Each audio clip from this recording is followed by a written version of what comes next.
Good evening, everyone, and welcome to Newport Middle High School. I'm Donna Magoon. I'm the Newport School District Superintendent, and I welcome you again to our beautiful building. Everyone in this room tonight is well aware of the school funding crisis that we're currently undergoing. So tonight, I have the privilege of having these gentlemen present for us tonight from the Fair Fundness, sure, sorry, it's been a really long day, from the New Hampshire School Funding Fairness Project. So I'm going to tell you a little bit about the program, and then I'm going to introduce the two speakers this evening that are doing our presentation. So the New Hampshire School Funding Fairness Project is a nonpartisan, nonprofit organization. Their goal is to educate people all over the state and give them the tools to make changes to our school funding and property tax program. They have delivered hundreds of presentations like the one we're going to see tonight, all over the state in recent years. So tonight with us is Zach Sheehan. He is the NHSFFP Executive Director. Zach grew up in Concord. He has dedicated the past several years to legislation and nonpartisan advocacy work. As the Executive Director of NHSFFP, Zach guides the organization's long-term vision, develops policy strategies, oversees management and resource development, and leads efforts to achieve equitable reform of New Hampshire's school funding system. Previously, he served as NHSFFP's Outreach and Engagement Manager and worked as a legislative assistant in the New Hampshire House, where he provided research, policy support, and strategic input for representatives. Zach also played a key role in passing the family leave legislation as a field organizer with the campaign for a family-friendly economy.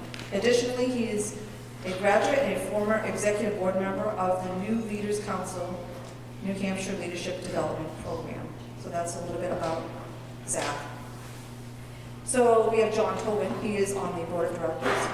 John spent his entire legal career as a legal aid lawyer, including 38 years in New Hampshire's legal assistance, which is a statewide civil legal aid program which serves low-income people throughout individual cases and systematic advocacy. He worked for 20 years as a staff attorney and then for 18 years as the executive director before retiring in 2014. On leave from New Hampshire Legal Assistance, he was part of the legal team in the Claremont School Funding. Extravaganza. Yeah, I was going to say, big issue, right? Yeah, a big problem. Focusing on the property tax issues in the case. In the past 3 years, as one of the founders of New Hampshire School Funding Fairness Project, he has helped bring the issues of inadequate school funding and unfair property taxes to the forefront of public discussions in our state, participating in Education Funding 101. He's been presenting to more than 75 local, regional, and statewide groups and co-authored legal documents in the New Hampshire Supreme Court in the Conval case on behalf of 26 school districts in the New Hampshire School Board Association. So, without further ado, here's our presentation tonight. It also is being taped and recorded, so if anybody knows anybody that is not here this evening, please have them go back and view the footage. Thank you very much for the introduction, Donna, and thank you all so much for coming out here tonight. A tiny bit more about myself, just so you can have some context. As Donna mentioned, I grew up in Concord. I went to the public schools there. I left, like a lot of my colleagues, after high school, trying to kind of get out of New Hampshire where I was born and go see the world. And I ended up in rural Ohio for school. So, but I bounced around the country for a little bit. Came back about 9 years ago and dedicated, all of my working time, a lot of my personal time to nonpartisan issue advocacy, working as a legislative assistant at the State House, which was a fascinating experience to get to see how bills are made. I serve on the board of my local food co-op in Concord. And this issue, really, I'm paid to do this, which is very fortunate, but I live a lot of these issues, and a lot of my family and friends do too, from all over the state.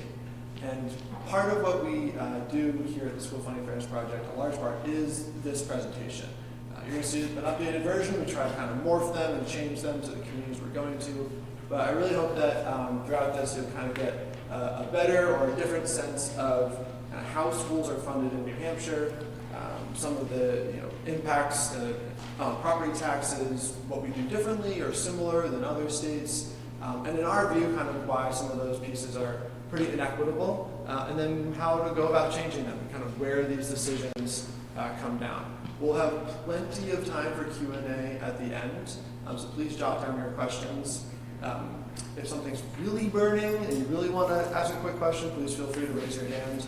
I might say that we'll get to that a little bit later, but we'll kind of try to keep things moving, and then again, we'll try to answer any and all of your questions at the end. In general, we're going to try to kind of walk through a few elements here. At a high level, though, there's kind of three principles, right, that guide a lot of this, which is that taxpayers and students are harmed by this system. It's not kind of an either or. Because it's so linked with our property taxes, a lot of times these issues compound for both student outcomes, access to different educational opportunities, and impact on local property taxpayers. It's not a stagnant problem. There's a lot of layers to why there's continuing challenges in educational settings, continuing challenging for property taxpayers, and this is kind of continuing to get more complicated and worse for some communities in our state more than others. And this system that we're talking about, right, is unconstitutional. We'll kind of dig into why we think that and some of the legal precedent for that. But this is, in addition to being an issue that a lot of us that work here, or all of us that work here, care very deeply about. I imagine everyone here cares about this issue, which is why you're here tonight. It also is unconstitutional, and we have court rulings and decades of kind of constitutional litigation saying that this is something that we need to provide to our students. So I want to start kind of in a slightly different direction. We often get feedback that this presentation can be kind of a downer. And the truth is that we do have really good public high schools in New Hampshire. We have really good public high school systems. We have incredible teachers and administration and paraprofessionals providing opportunities to education for our students. That's true. It can depend on district based on how much resources you might have. If you look at average stats, though, New Hampshire ranks relatively high compared to the rest of the country. This is also true. If you look at just our total education spending, all sources, local, state, federal, all of that, which we'll get into in a little bit, divided by a total number of students, we spend on average a relatively high amount of money per pupil in this state. Right now we're, I think, ranked 8th or 7th for kind of total per pupil expenditures in the state. This is a quote from Governor Kelly Ayotte recently, so kind of like, that's a true statement. We spend a lot on average. Something we're going to dig into a little bit today is, so what does that mean and what do we do about it? And there's a lot of rhetoric right now, especially since the session has picked up, with people saying like, well, how do we address some of these inequities, imbalances in property taxes, imbalances in school funding? And there's a lot of rhetoric picking up pretty intensely right now saying, what we need to do is do things more efficiently, more effectively, and at the local level. And we're going to kind of walk through why we think that that maybe is not the best approach. So, I've talked about our school funding system. Here is total revenue for all of our public schools in New Hampshire, the most recently available data. The green sections are state aid, so a few different sections there. State adequacy aid, which we'll dig into a little bit more, that's kind of the bulk of the school funding formula, if you will. There's also additional state aid, which kind of ebbs and flows into different sessions.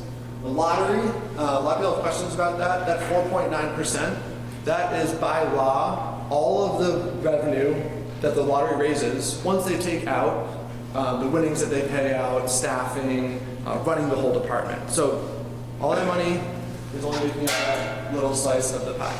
So what we have is about $3.8 billion in total revenue. The largest portion up there, obviously, is local property tax, just over 60%. The reason the slice next to it labeled swept is the same color is because that's the statewide education property tax. It is not a state tax. It is raised, retained, and kept locally.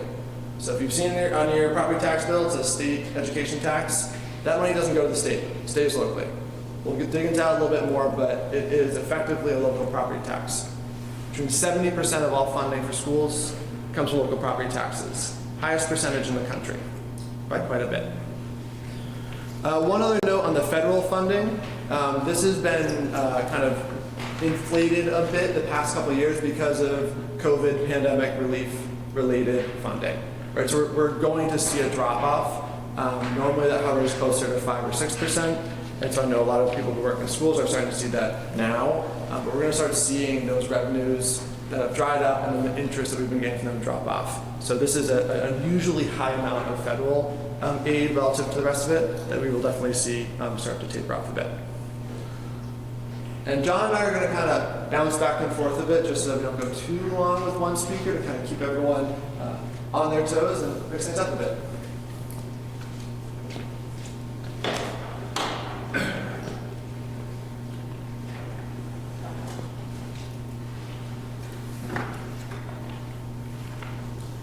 So my name's John Tobin, and as you heard, I was a career legal aid lawyer. I also was involved in the Claremont case from the beginning.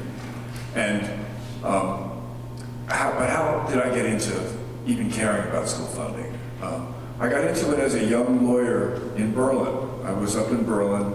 I was a young lawyer. I had some young kids who were about to start public school. I was a new homeowner. And I was all set to, I heard about City of Berlin school budget meeting, and I was all set to go down there and say, you need to spend whatever you need to spend for my kids because they're coming. And then I really had a revelation. I saw in the audience my neighbors, my elderly neighbors. And what they got up and said was, we care about our schools. We think our schools are good, but we can't afford the property taxes. We're on fixed incomes, we can't afford the property taxes. And that was my introduction to the New Hampshire system. As Zach says, New Hampshire people care about education, and we spend a lot of money on it. The problem is how we raise it. And as Zach also said, no state raises a higher portion of it from local property taxes than we do. No state has a state government that gives as small a percentage of the cost of it as ours does. So the Claremont case took a long time, but eventually the courts ruled in our favor. 30 years ago, right? More than 30 years ago. I was had more hair and it wasn't gray. And what they said really boils down to two very simple principles. The first one is the state has an obligation to make sure that our kids get a constitutionally adequate education. And that's a sort of a mouthful. I'll talk about what they said that means in a minute. And the other simple obligation is whatever set of taxes the legislature picks, and it's the legislature's job to pick the taxes, not the courts. But whatever taxes the legislature picks, the rate to raise that money to pay for that education has to be the same across the state. And we don't have that. We didn't have it then, and we don't have it now. What is this adequate education? Adequate is an unfortunate term for talking about this. But the court was really clear and I think pretty eloquent what they meant. And they were right when they got around to deciding this. It was the very end of the 1990s, and they were thinking about the next century, which we're now a quarter of the way through. And they said this notion of an education is not the 1950s reading, writing, and arithmetic that was going on when I was in elementary school. They were looking at what do our kids need to succeed? What do they need to succeed? And they need to have a range of skills because they are operating in a local economy, a regional economy, a national economy, a global economy. So as you can see, we're talking about the basics, but our kids also need technological skills. They need science skills. They need language skills. They need the things that they have to compete in the market now. So the court was really fleshing that out and saying this is not a one-room schoolhouse rudimentary thing that we are obligated to provide. We're obligated to provide something that works so our kids can succeed. Can you tell us what year the ruling was? Well, the first ruling in 1993 said it's the state's obligation. And they talked about the definition a little bit. Then in 1997, the court said the way we fund it now, where property tax rates are 4 times as much in some communities as others, to pay for the state's duty was unconstitutional. That was 97. So after Claremont's decisions, there was some reform and there was some progress. There was the statewide property tax was implemented where everybody paid the same rate across the state. That raised more money, and that meant that local property taxes went down. Local school taxes went down. And the state finally started to put some more money in. Before Claremont, the state was paying only about 8% of the cost of schools. After Claremont, they started to increase that. So state aid went up, local school taxes for a lot of people went down. But then what happened is the state basically went into a couple decades of backsliding.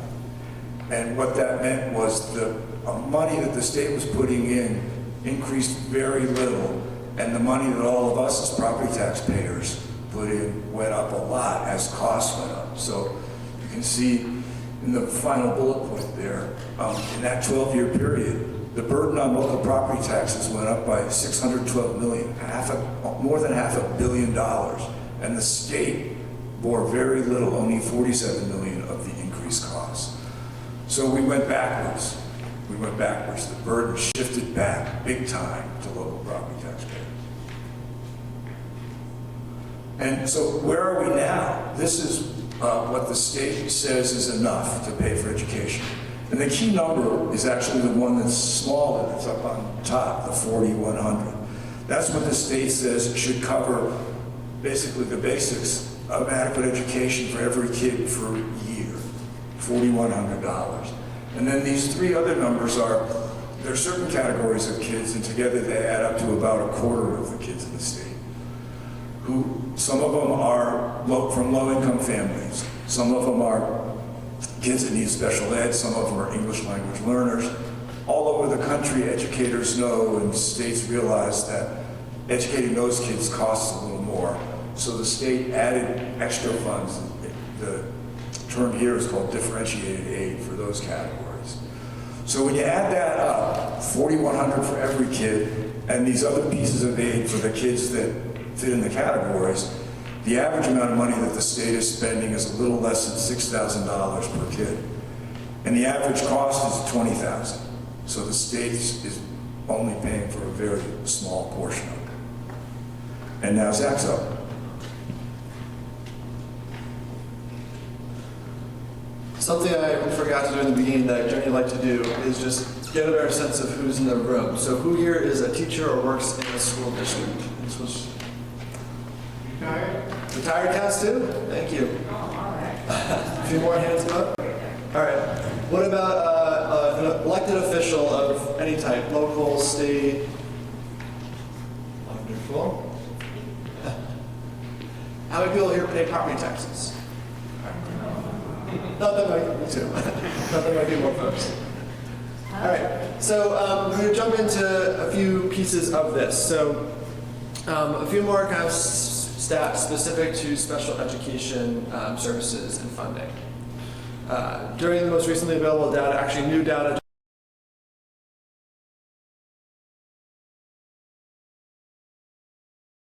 just came out like a day or 2 ago, so we're going to be updating these. But until yesterday, the most recently available data,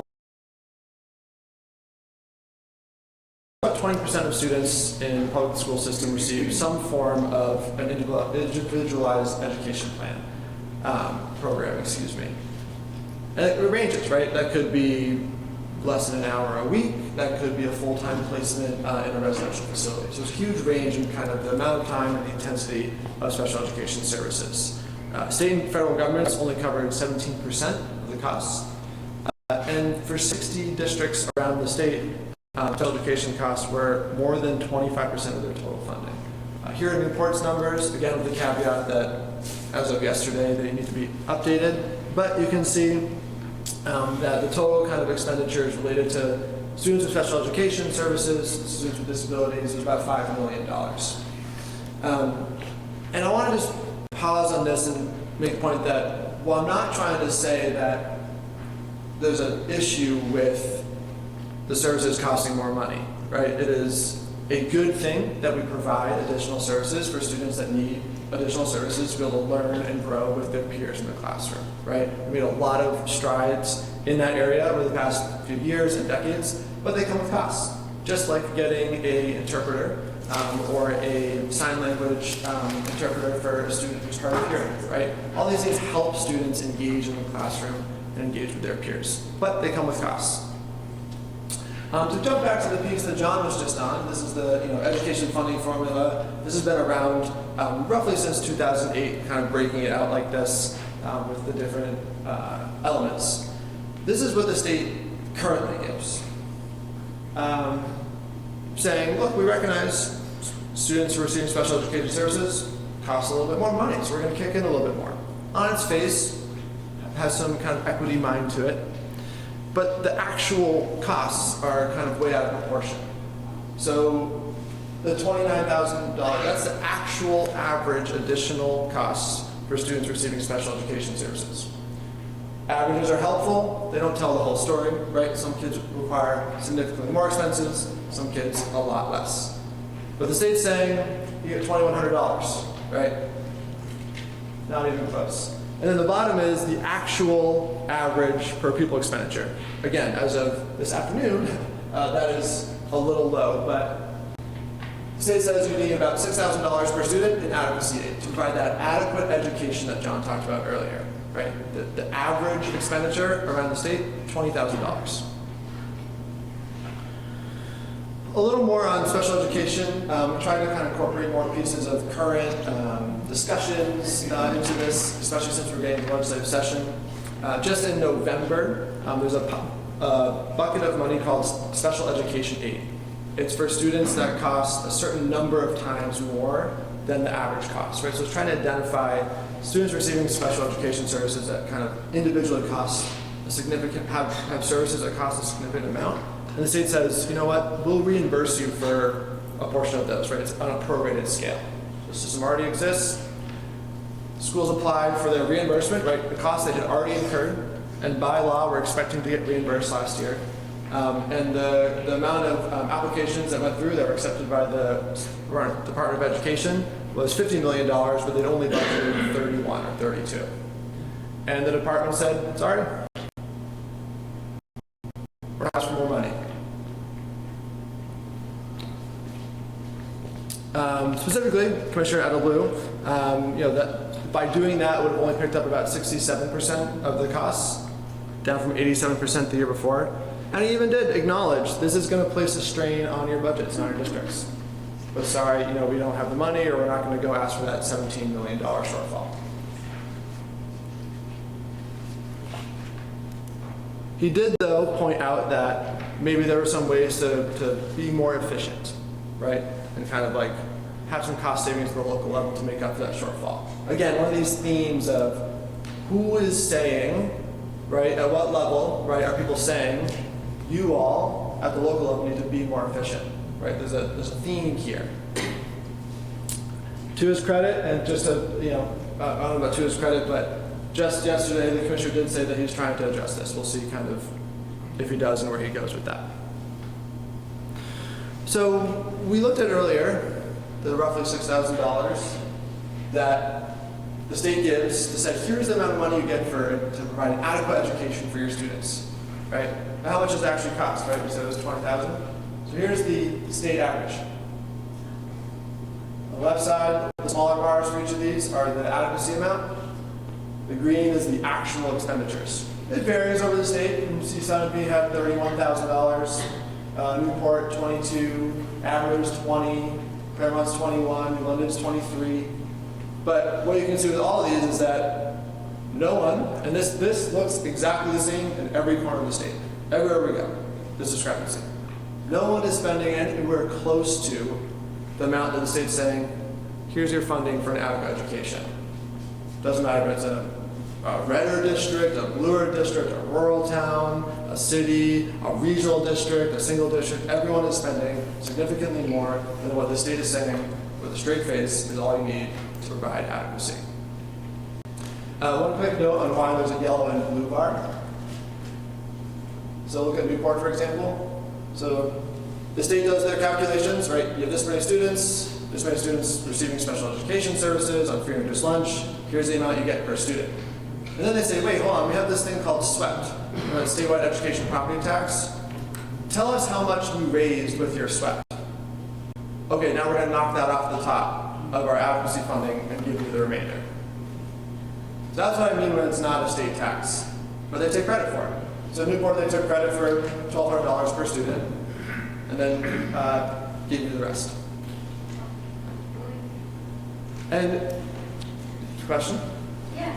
Can you explain to me why Sunapee and New London are all blue? Good question. So for Sunapee and New London, the state said, how much did you raise with your SWEPT? And they said, we raised way more than our cost of adequate education because we have on average higher property values. So the same rate applied to Newport, $1-ish, right?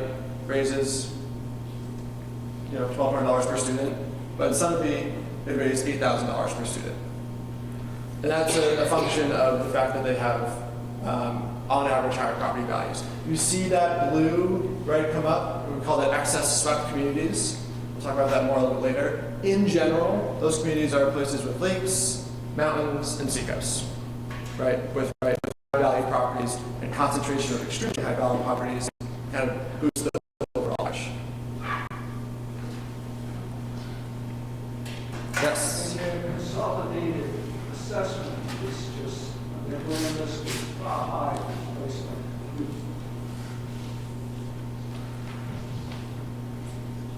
All right, I think we're taking over here to kind of do an example of how much can you actually spend or buy with just adequacy.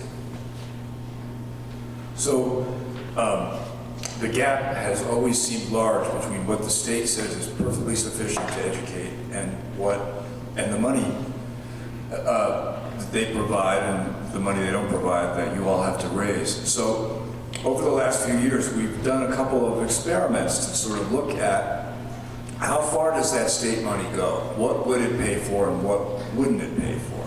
And we've done this exercise in 3 or 4 districts, in Allenstown, in Pittsfield, in Hopkinton. And what we basically do is get out the spreadsheet that shows the budget in detail and start cutting things so we get the expense of that school district down to what the state says is sufficient.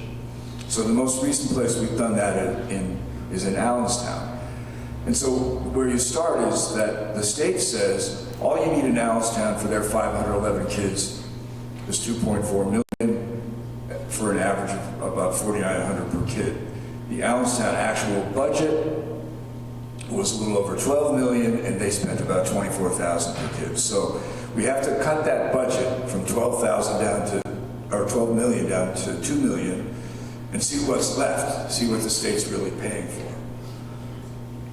So that's what we did. So the folks that did that, and it was a project with some folks from our project and the people in the business office in the school districts where we've done this. So they start cutting things that are expensive. As you can see, no busing, so no rides to school except when your parents are walking. No supplies, no textbooks, no art or music or PE equipment, no Chromebooks, in other words, no computers. Stop paying on the school bond, no food services, no maintenance, no plowing. The SAU costs, who needs them, right? And that was just the first page of the things that they had to cut. You can see all special ed services, out-of-district placements, 3 of the 4 custodians, 1 of the 2 nurses, both guidance counselors, the assistant principal, the tech support folks, a whole lot of the aides in special ed. A number of these cuts would violate state and federal law. They would, for safety reasons, for special ed reasons. Again, that wasn't enough. So, let's go back. So, get rid of all substitutes. If the teacher is sick, the kids go home because there's no teacher. The library person, the art teacher, the music teacher, the phys ed teacher, all of those get cut. And where do you end up after that? Well, one more big cut is the kids in Allenstown go to Pembroke Academy for high school. And in order to get the number down to that 2 million that the state says is enough, the budget had to be cut so that they didn't pay for anything for kids after 8th grade. And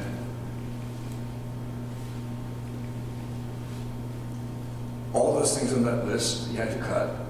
And the remaining cuts, after you cut all those things, you have to really start cutting teachers, the main classroom teachers. When people do this exercise, they try to save the teachers in the classroom first.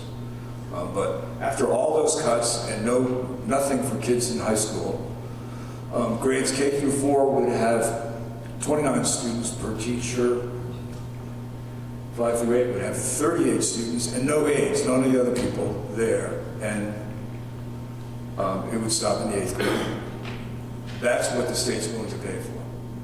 That's what their money would pay for. How can anyone think that that could possibly generate an adequate education for kids? But that's what the state paid for. And I'm going to jump ahead a little bit just for a moment. In the trial, there are 2 cases going on. One is Conval and one's a case that I'm involved in, Rand. In neither of those cases did the state bring anybody in to try to justify those numbers. They had no evidence to justify those numbers, so they didn't even try.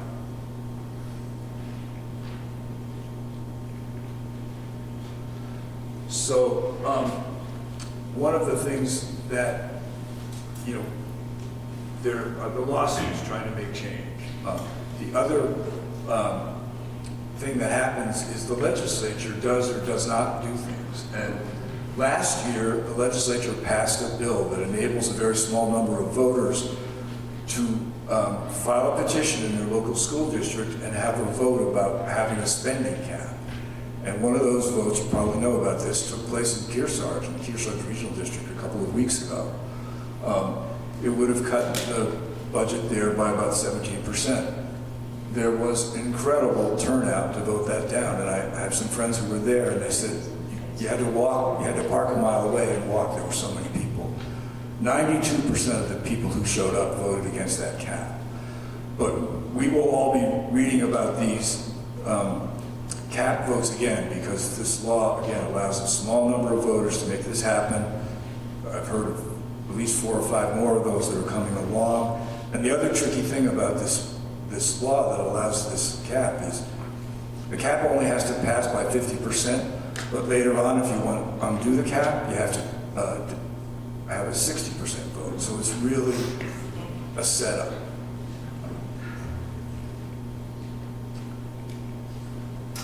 So, Zach, you want to check? So just to kind of give a few more pieces around kind of, again, what intention is resulting in what results, right? Like, what are people trying to get done and what's the result? So the school cap John just talked about was a bill that was proposed last year and ended up passing that enabled these school cap petition warrant articles to go on the ballot. Responding to the overwhelming support, the 92% of the vote to keep their school budget, the House Majority Leader had this quote that I thought was interesting, saying that, well, maybe then the state should come in and cap it for them if they're unwilling to slash their budget in this way. And then the chair of the State Board of Education made a comment that the best way that we could approach spending conversations, property tax feelings was maybe we should return to 2019 spending levels, kind of start there, and then go from there to kind of like tighten the belt, sort of speech. So again, state leaders kind of like the framing, right? The being like, it's not our problem. What can we do at the local level? That's where the problems must be. Let's cap stuff there. Let's cut stuff there. It's also, the exercise John just went through, and there's a lot of bills we could talk about. We just want to pull out a few of them. This is another one that was proposed. It doesn't have a hearing yet, and this is a real life example of the theoretical example we just went through. So here's the current law of what we've defined as what is an opportunity for adequate education. Students having access to these things. English language, math, science, and this gets updated periodically. You'll see under social studies, Holocaust and genocide education was added just a few years ago, right? Computer science wasn't there in past decades. This bill, as proposed, would do this.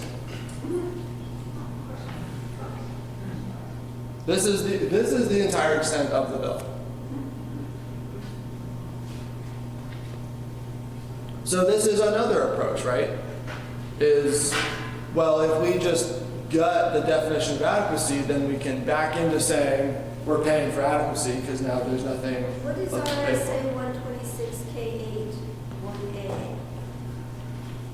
1A? That's in relation to the health and wellness education. So I don't know it off the top of my head, but it is connected to, I imagine, the health and wellness section of that. But I don't have it off the top of my head. So again, you kind of see this as another approach, right? Back into what if we just shrink the definition of adequacy, then maybe we don't need to pay for it. Lost track of where we are. All right. All right, so to jump into kind of the tax side, right? When we say inequitable impacts on taxes, what do we mean by that? So just real quick, if you have two communities, say New London, right? Property value of $1 million. We want to raise $10,000. Say New London needs some new Chromebooks for their high school. It's going to be a fixed cost, right? $10,000 for a set of Chromebooks. They set a tax rate of $10 per thousand. They raise their $10,000. Say Concord only has a valuation of $400,000. We raise that same tax rate, doesn't go as far. So in order to raise the same amount, right, both communities, Concord in this example has to have a tax rate 2.5 times as high as New London in order to raise the same amount of money. And they do have a tax rate twice as high as we do. Yeah, so it's pretty close comparison. I was trying to think of my tax bill off the top of my head, but yeah, relatively close comparison. Concord's 2 or 2.5 times as high, right? So one other way to look at this is something called equalized valuation per pupil. Do you want to walk through this? And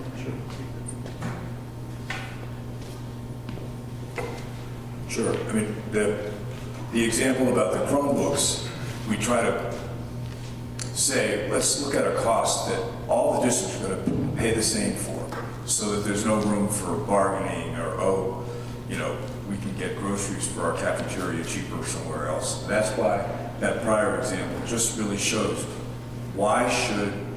how is it fair that the taxpayers in Concord have to pay 2.5 times as the rate to provide the same service to their kids as this other school? And it's just a function, it's a math problem. If you have a lower amount of property value, in order to raise that dollar amount, you have to tax what you have at a higher rate.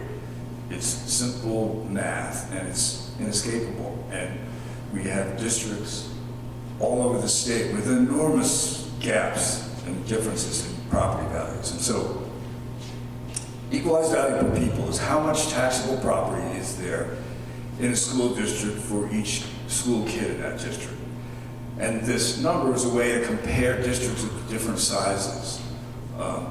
And so the average in New Hampshire We have 157,000 public school students. The average is, as you can see, about $1.8 million in property wealth per kid in school districts.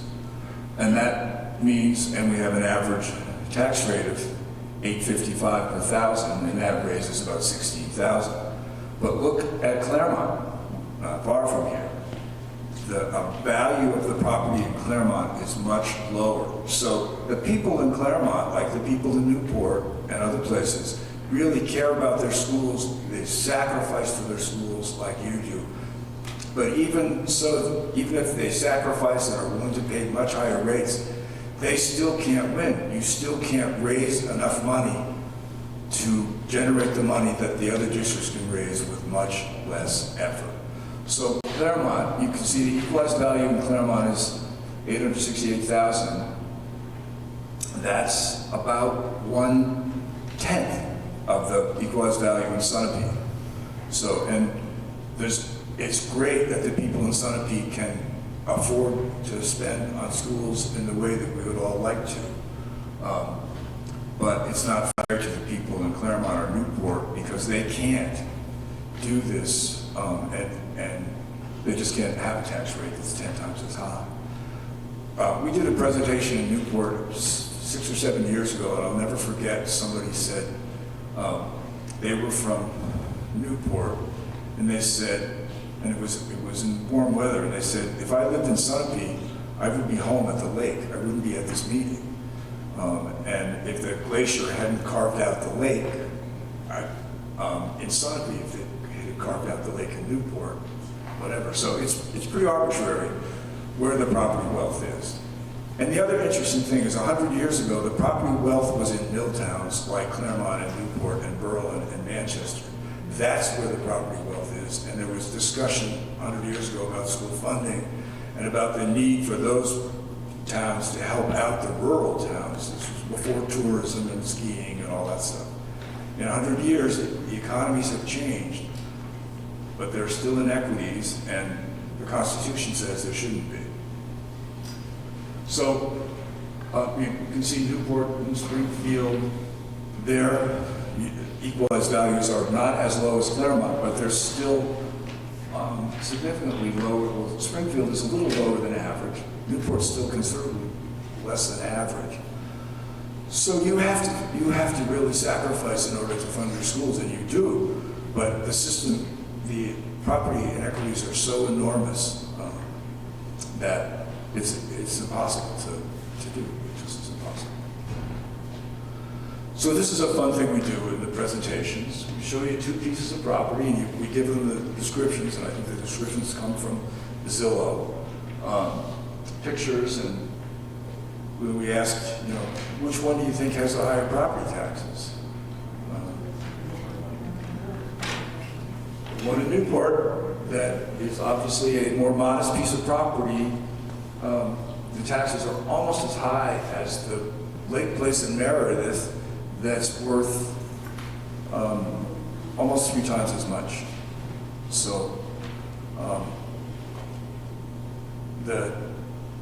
And one of the things that's interesting is that we found is just over a town line, very similar building can have very different value and very different tax rates. It's very arbitrary. And so what happens depends so much on the arbitrary economics of your zip code and of town boundaries that are 200 or 300 years old.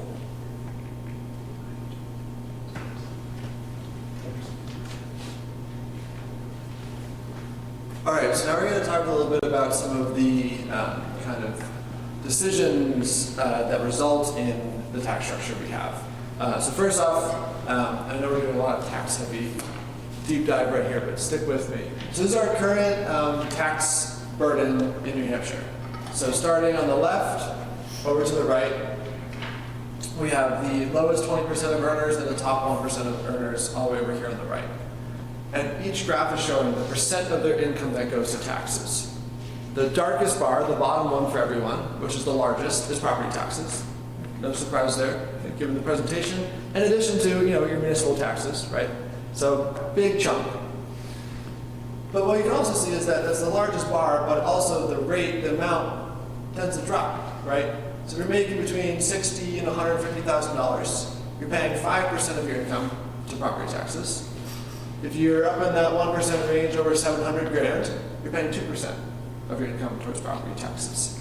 And in general, right, not every single instance, in general, this trend is driven by if you're able to afford to buy property in a community with really high wealth, like in Newport, New London or Sunapee, right, then you have really low tax rates. Or if you're able to stay there, right, as a community grows and becomes more desirable and has higher property value.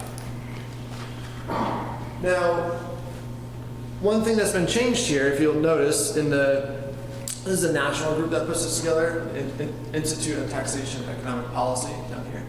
And they lump in a number of things. You'll notice it says we have sales and income taxes. Sometimes people are like, wait, we don't have those.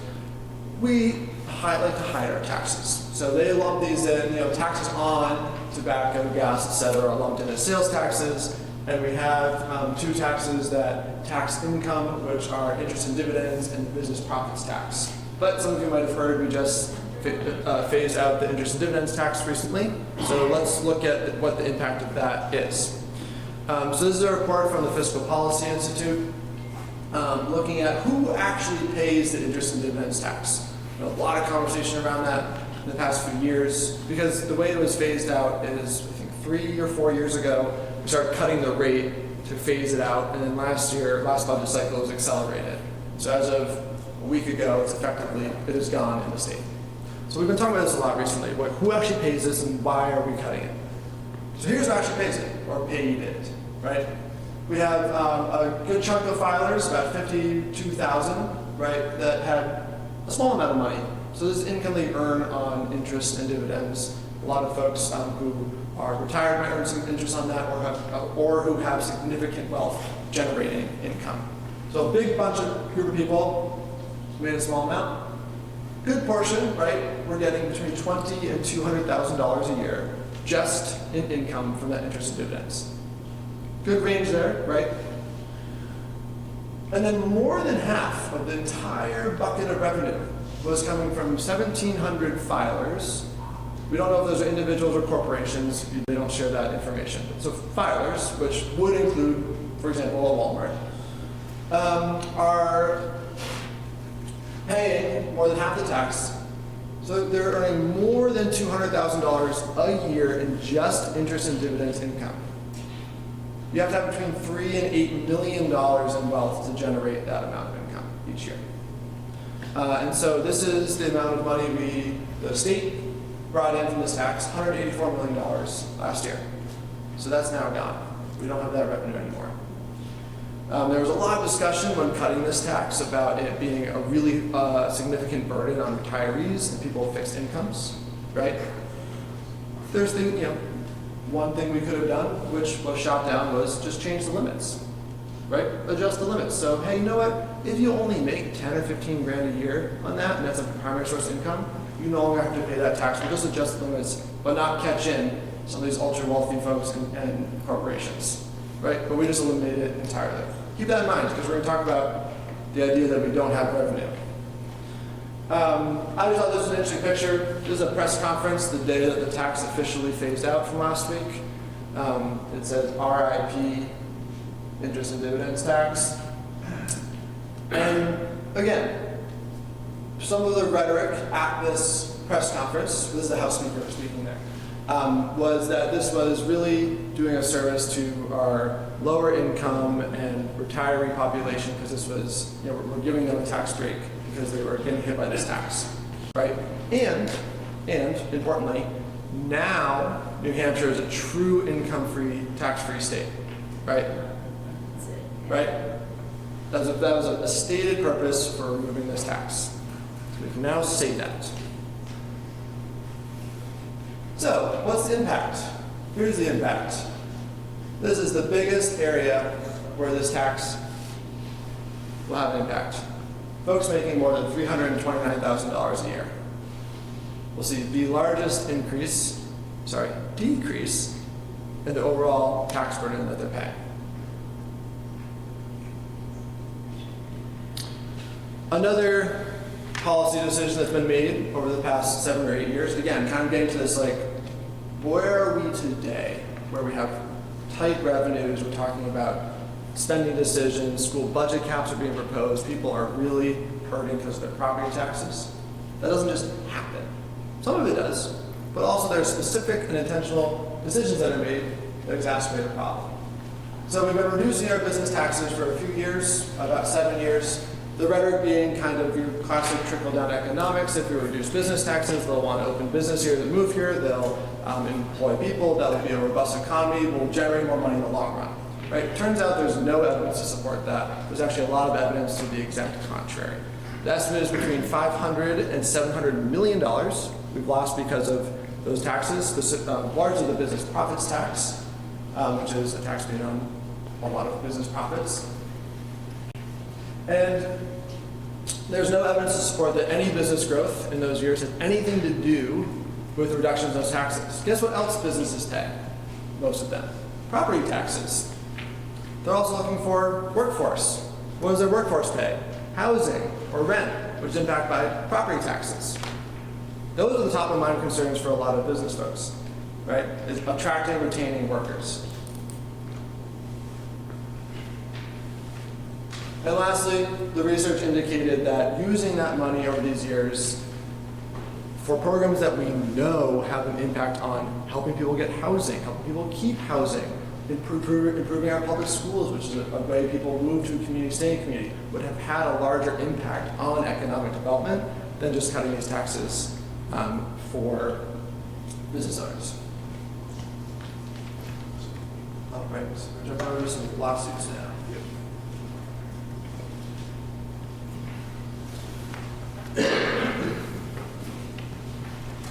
So I'm going to talk briefly about the Condell case, which is one of the 2 school funding cases that's pending now.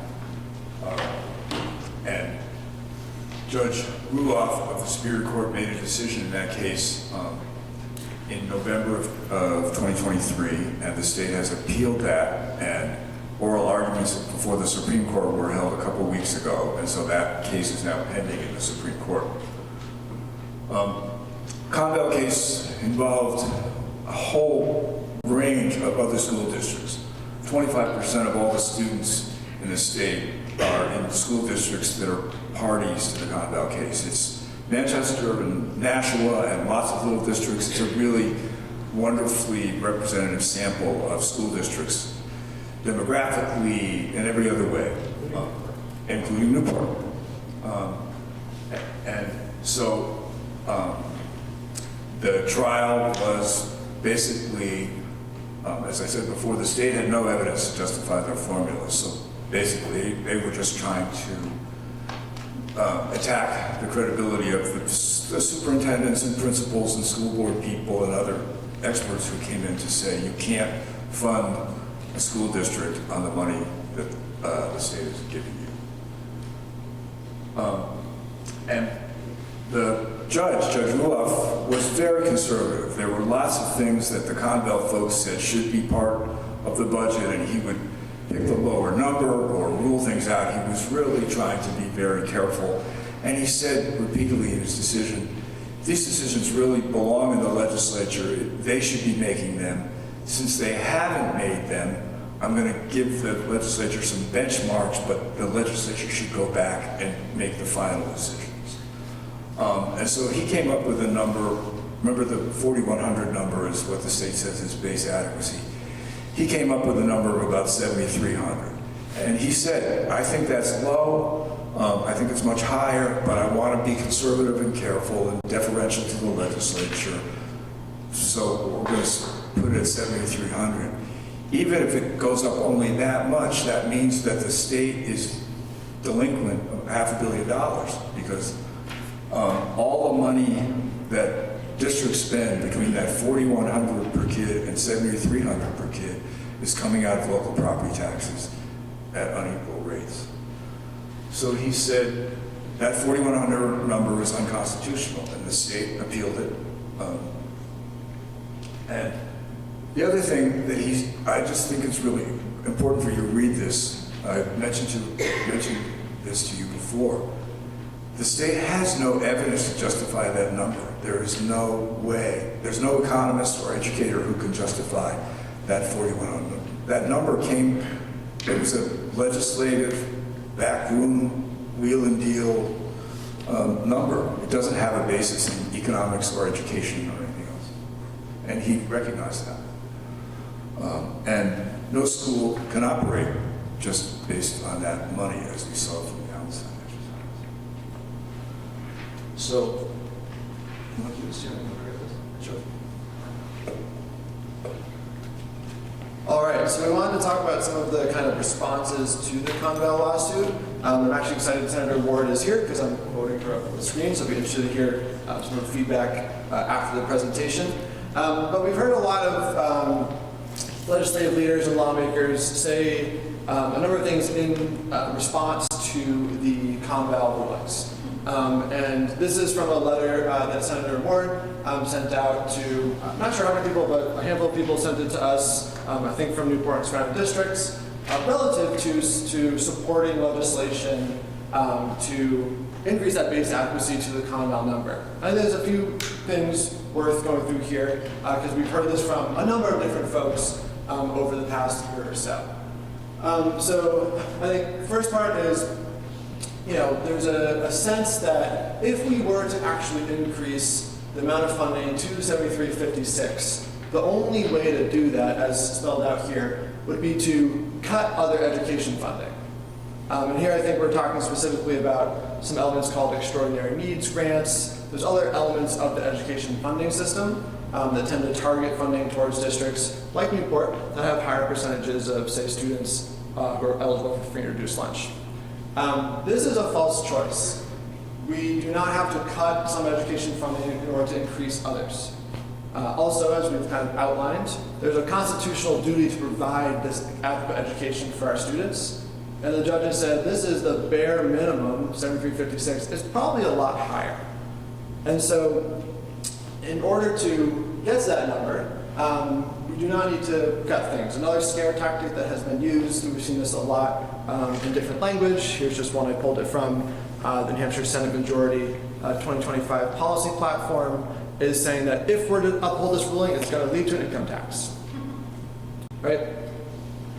There are a lot of ways, we've gone through some of them already, to raise revenue, to change how funds are raised, to change what spending priorities we're looking at, right? But a quick way in New Hampshire to not have to talk about something is to say it's going to lead to an income tax. And that happens, right? I worked on, Donna mentioned at the beginning that I worked on paid family medical leave plan. The first plan that was proposed, right, would have taken payroll deductions in order to pay for a paid family medical leave plan. It was labeled as income tax and killed, right?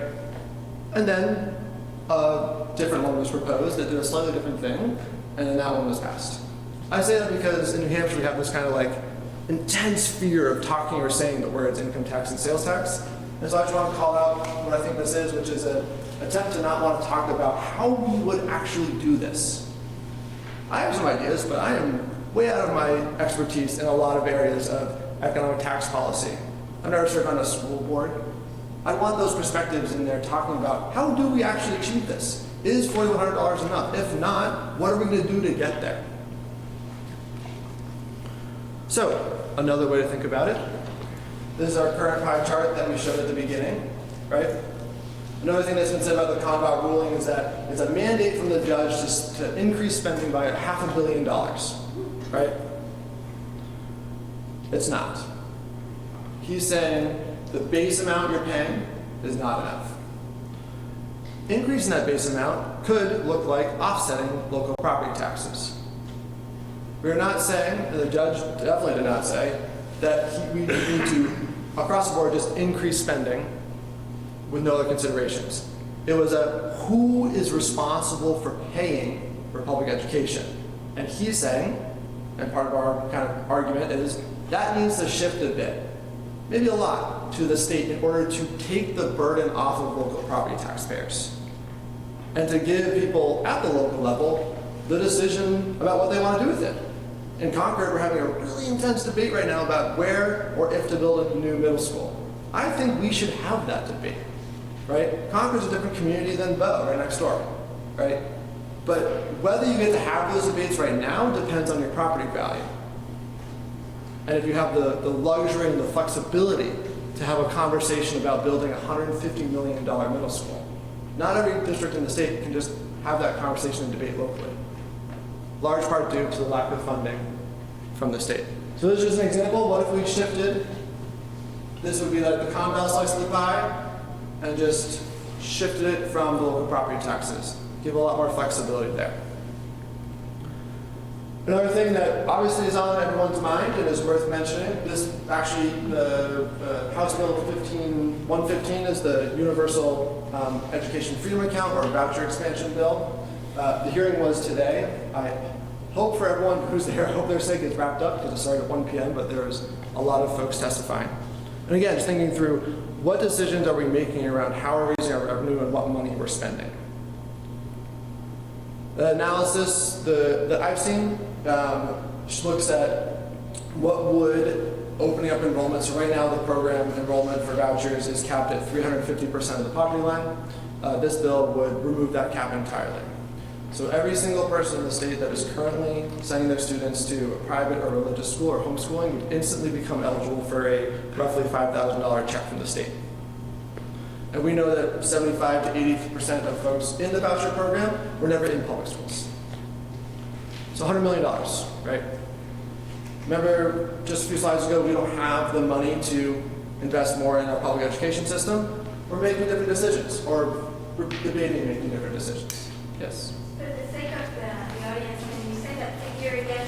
How many of the children who are currently enrolled in the EFA program were in public school previously? It's 20 to 25%. Okay. We're actually in public schools and left. 75% of those kids were never attending public schools, but they are now receiving public tax dollars. Correct. Thank you. Yes. So I think it's just worth, again, what are the conversations being had? Just a year ago, the Senate Education Committee killed a bill that would have increased special education funding by a whopping $17 million. Not nothing, but would have helped. But it was sent to interim study, which is killing the bill, because we didn't have the money for it. So, since we always are asked, okay, fine, you guys, how would you solve it? Where would you find all this money? A few suggestions, right? And there's no silver bullet, right? Part of the argument we're trying to make is people need to acknowledge this is a problem and work on it and come together, right? And work on how to address this. So a few ideas. The statewide education property tax is, as I said, a local tax right now. We could shift that back to being a true state tax like every other state tax we have in the state. Business taxes all go to the state. Rooms and meals tax goes to the state. And just to give you some dollar amounts. So if we were to pay for so we're just talking about the Conval ruling number, this 7356. So increase the amount we're sending to every child by about $3,500. That would be a new swept of $5 per thousand. But if it's paired with a funding formula, like we saw in 1999 when swept was introduced, that does not mean everyone just starts paying $5 more per thousand on tax bills. Some people would, right? Depends on how you distribute those funds. Raise some money and help shift that graph so that it's not the more income you make, you're paying drastically less in property taxes. Maybe raise that money and then a community like Newport would get more to offset that. A community like New London might get flat or have to pay a little bit more, right? And you can add in things like tax breaks and rebates. So if you happen to live in Newport and you're not rich, which is plenty of people, right? You might qualify for a tax break on your property tax. There are ways to do this is the point I'm trying to make. And there are ways to approach solving some of these problems. For example, how many people knew that in this state right now, we have a low and moderate property tax relief program? How many people knew that you could, see 3 hands, you're a legislator, so that doesn't count. I'm just kidding. But we have a program right now to get property tax relief. The problem is we don't fund it. In 2003, we granted $7.5 million in property tax relief. In 2021, the number of claims has dropped significantly because we don't update the cutoff. We haven't updated the income limit, we haven't updated the property value of your house, right, for years. And so now, we're providing, on average, $236 in property tax relief. How many people pay property taxes again? Would $236 have made a meaningful impact on your property tax bill? No. Okay, me neither. Average property tax bill a couple years ago was $7,400. And so again, we literally have this program, and a year ago, we killed a bill that would have increased the amount of money going into it and raised the limits to try to make them more relevant for today's property values and income levels. And we killed it because we don't have the money. So we have the ability to address some of these. A few others just to throw in there, we already talked about the interest dividends and business taxes, right? There are things like capital gains taxes. There are ways in which we can address this and have conversations about who pays and who is currently paying and how to shift some of that. And one of the lawsuits is working on that directly.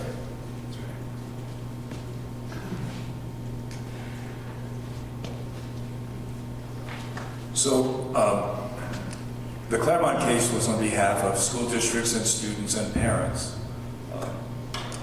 A group of us thought that a case should be filed on behalf of taxpayers.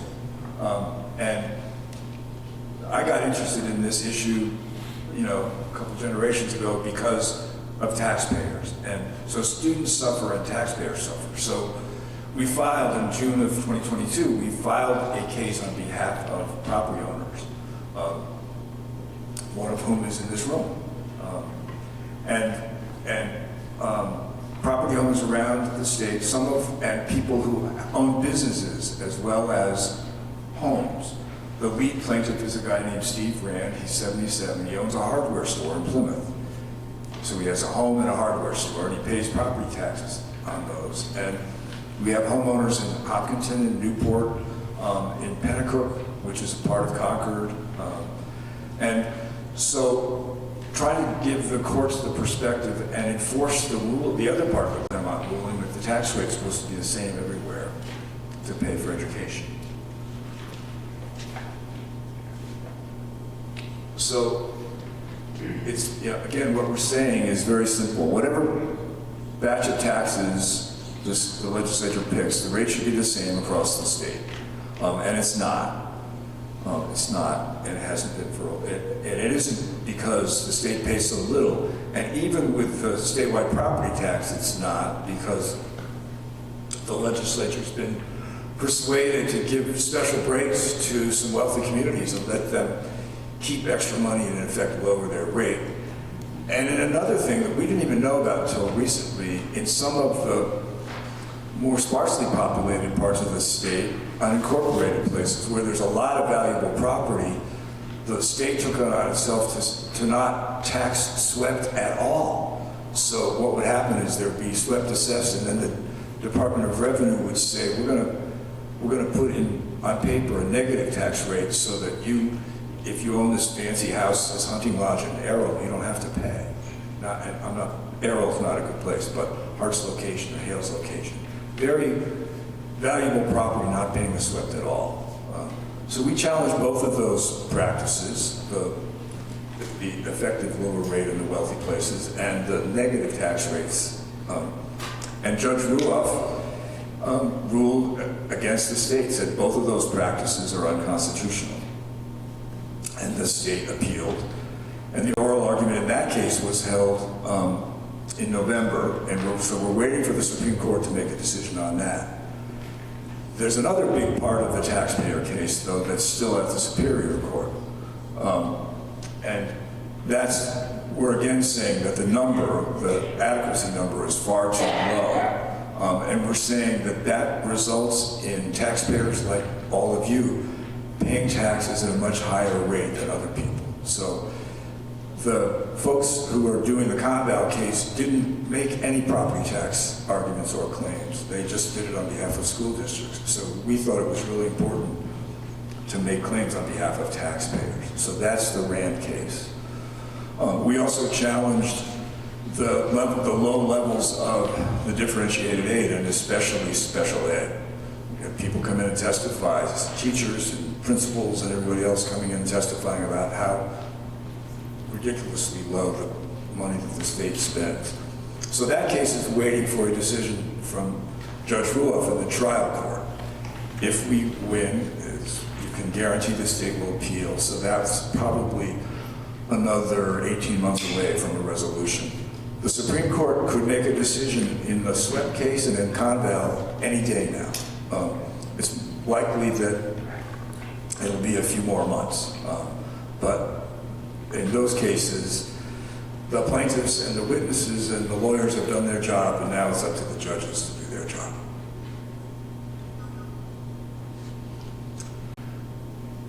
So what we're saying, just to sort of sum up again, the state shouldn't let those wealthy towns keep the extra sweat, and the negative tax rate should go away. Now Zach's going to talk about legislation. All right, so last like 2 or 3 slides, and then we'll release you from your seats if you need to leave and answer any more questions you have. So one last piece of legislation that I want to flag from last year was a school funding bill. It passed the House with bipartisan support and died in the Senate. It would have increased base adequacy. If introduced, it would have increased base adequacy to the Conval number, the original number they applied for. But it got amended down to be about $100 million over 2 years. Here's what Newport would have gotten. Any Newport school board members, could you have used another $650,000 this year? I think every community could have used the bump that was in this bill. It got killed because we don't have enough money.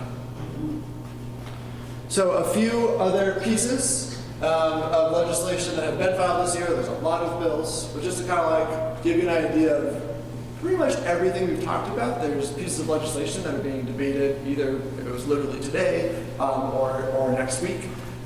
Increases the base adequacy relative to Conval, increasing the special education grants, and again we talked about just how off that was from a how much it actually costs to provide these services versus what's provided by the state. A number of bills, more than I've seen in recent years, are looking at trying to address SWEPT, right? Largely in line with the lawsuit John was just talking about. How much should it be? Who should get it? Should it go to the state? Should it not go to the state? You know, how do we make that a true state tax? Do we add in a higher homestead exemption? Do we add in a low and moderate property tax relief benefit that is actually helpful? And then there's also some interest and dividends related funding and other. There's a lot of other bills relative to business taxes and changing some of those to put more into the education. But there's just some ideas for folks to look at. So just in summary, this issue, and one of the main reasons, in my opinion, that this has been a long-term issue is that it is about students, schools, and taxpayers. All of which are very complicated and can become very controversial and divisive in their own ways, right? From a political level, from a community level. But to be clear, and we've seen this rhetoric kind of on extreme recently, right? State leaders are intentionally shifting and downshifting both the responsibility and the funding of that and the blame, right? And saying explicitly, if you're upset about your property taxes, go to your school board, right?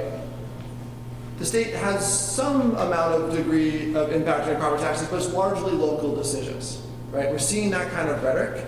And I think it's worth highlighting because state law, state policy has a significant impact, or could have a significant impact on school funding, as we've seen in recent years from action or inaction. It's currently unconstitutional. Hopefully made a good case on that side. And just to really drive it home, the solution is at the state level. So here are a few things that If you want to get involved with our organization, we have a number of ways to do that. We provide a lot of information, updates, and then we follow a few number of bills a year and can provide a handful of pieces on that. Just yesterday, the Conval bill that would increase base adequacy to that 7356. There's a bill in the legislature that would do that. The hearing's next Tuesday. Just found out yesterday. So this stuff's happening. If you're interested, we're always trying to help folks engage because your reps want to hear from you a lot more than they want to hear from me. I'm paid to do this, right? I happen to care about it, but your stories, your perspectives mean a lot more, frankly, and so it's important to connect with them. So with that, thank you very much, and we are happy to answer any questions.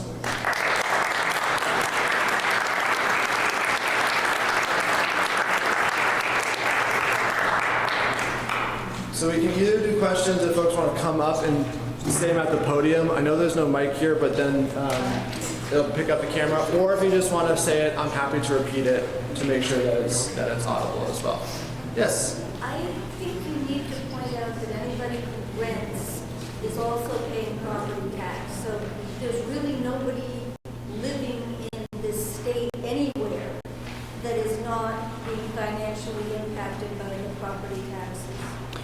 So the point was that we need to point out that folks who rent also pay property taxes. It's a very good point. That chart I showed with income level paying property taxes, they take rent into account. Frankly, I don't know how. They're experts in that, but they do take rent into account, which is how you see people making under $30,000 paying property tax. But yes, that's a very good point. It does have an impact on rent. Yes, please. You might want to mention that Newport is getting over $10,000 per student from the state. I think a lot of people think that they're at $4,100.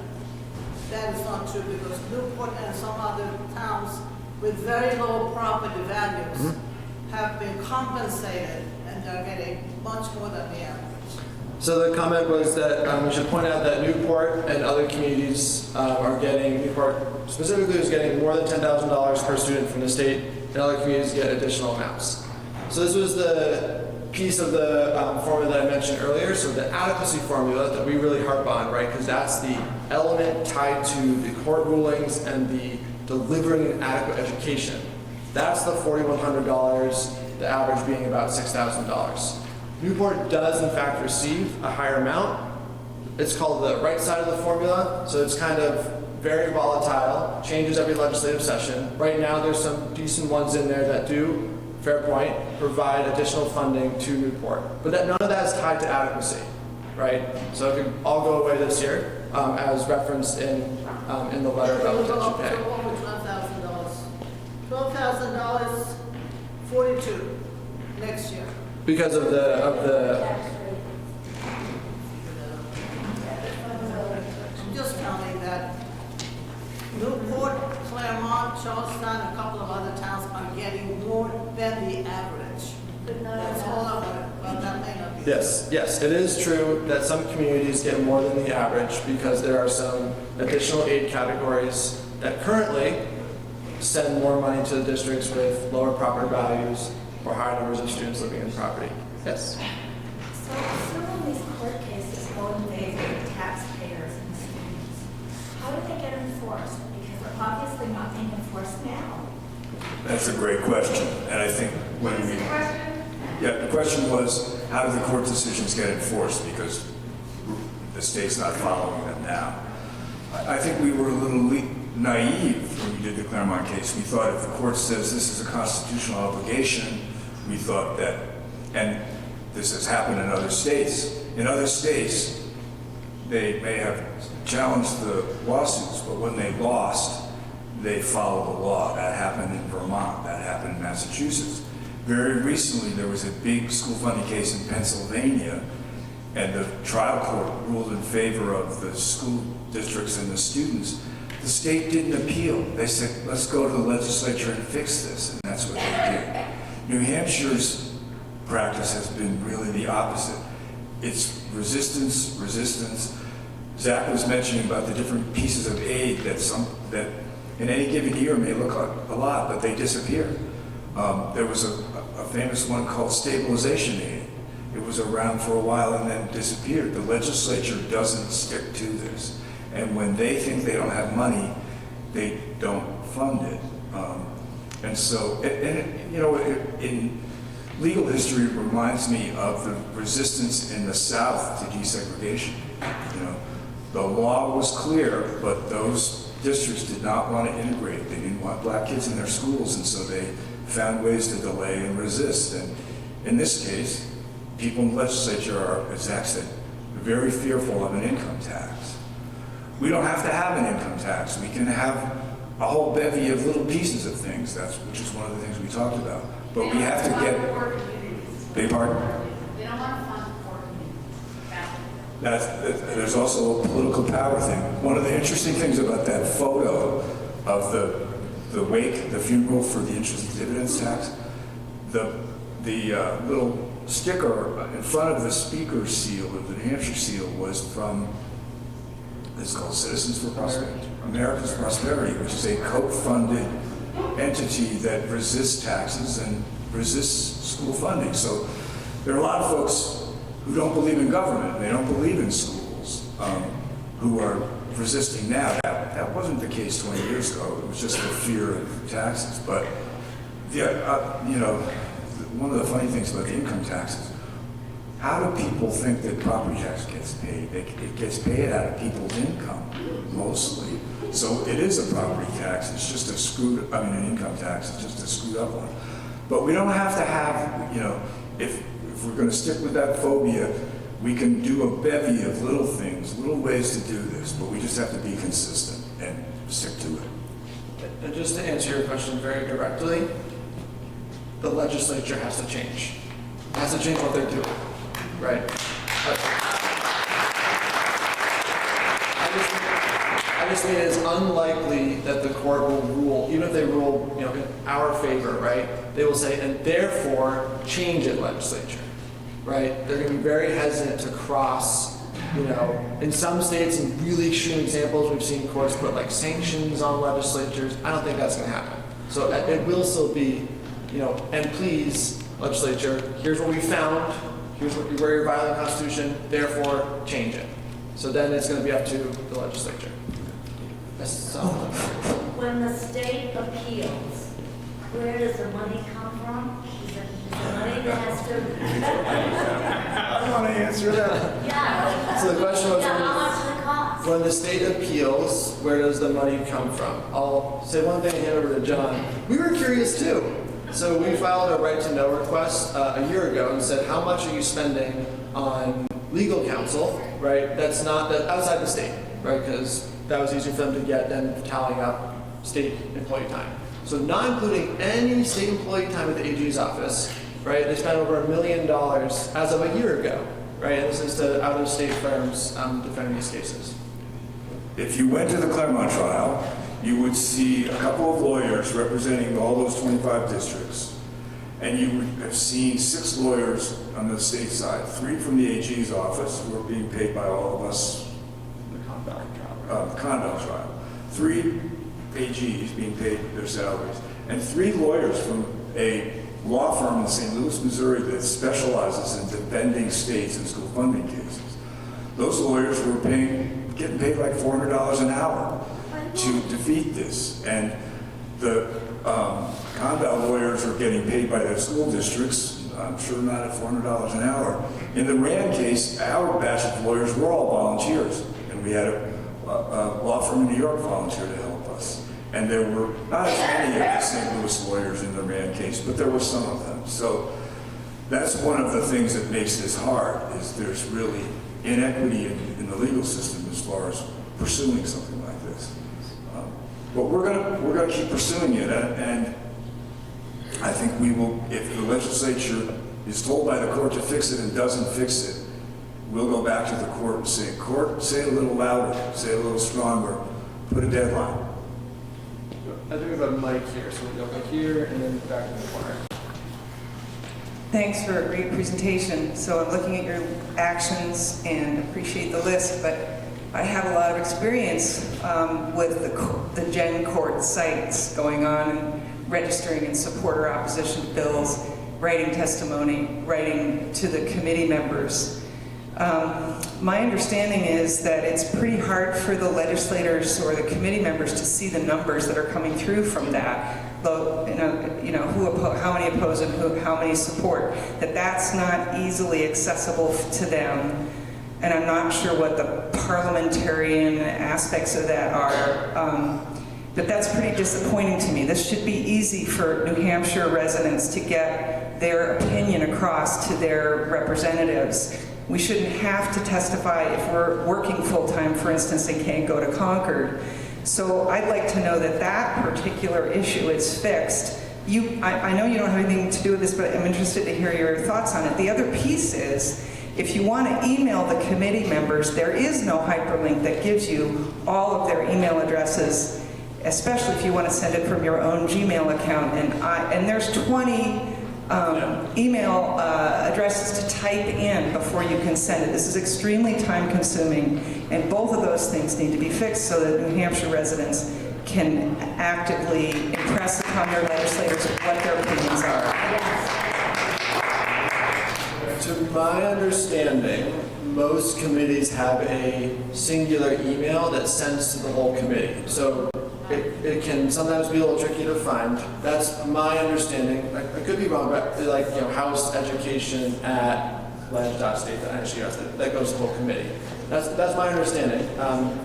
And then the numbers piece, that does get reported. It kind of depends. I actually heard in the hearing today that someone pulled it up on their phone and referenced it. They said, did you know that right now, I think it was 700 people are in support of this bill and 3,500 are in opposition. So I know those numbers do get used. I will say that we participate in kind of facilitating, bulk emails and people reaching out. That has some impact, but like reaching out individually to the folks that represent you is much more, that does have a lot of impact as well. Hi, I'm a Croydon resident and a member of the Croydon School Board, and I wanted to take the action of talking directly to the legislators who are here tonight, thanking you guys and thanking all of you for attending and asking that you do take this on as an issue. I especially want to appeal to you, Senator Ward, to support public education in your votes and in your vote.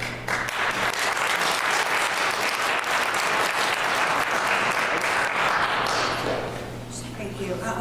Before you leave, Senator Ward, I'd like you to explain why Newport gets that extra aid. Did you say that again? She wanted an explanation of why Newport gets the extra aid. Get what the extra. Extra funding.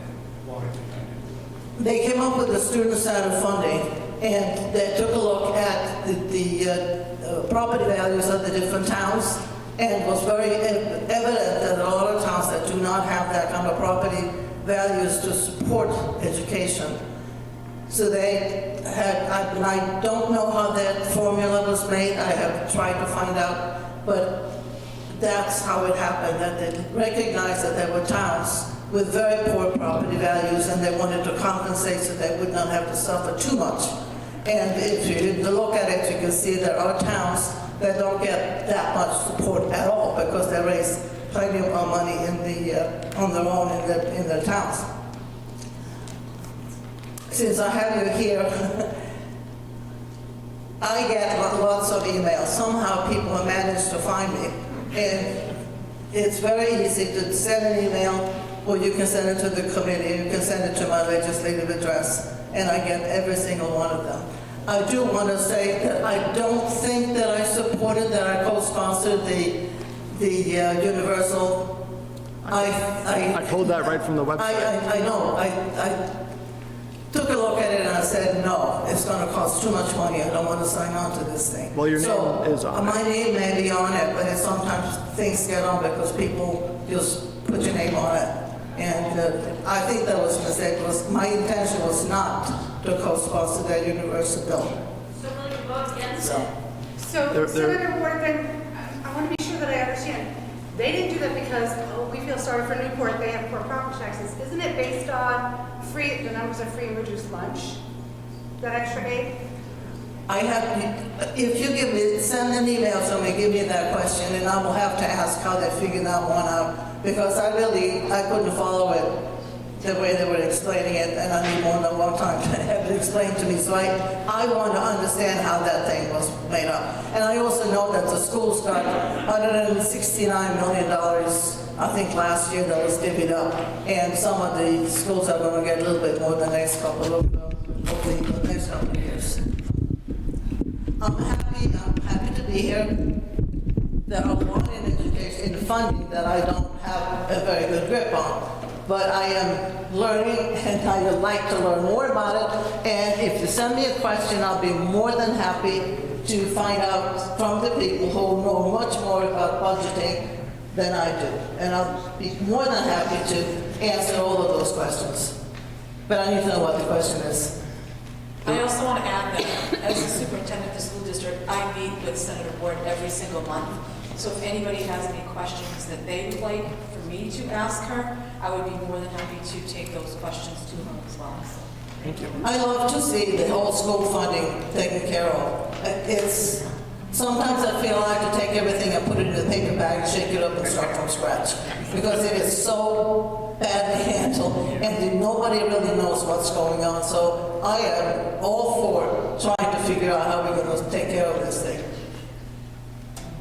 You have a question, sir, for me? Thank you for coming, appreciate it. So do you think if this lawsuit is successful and they ask the state to do more, that adequacy education will go away, the adequacy grants would go away, like the extra the Newport gets? You see, if the lawsuit goes forward? If these folks are successful and the state is... Then I think, well, my understanding is, from what I have heard, is that it's going to be a huge chunk of money that's coming out of the budget, and probably some of the other programs that are now available to the schools are not going to be there. So it's a trade-off, and how much it is, I don't know. I have to go home. Yeah, that's right. You're right. She is.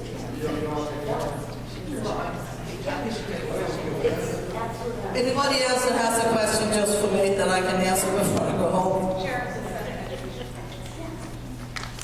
No. I don't see it. Okay. Thanks.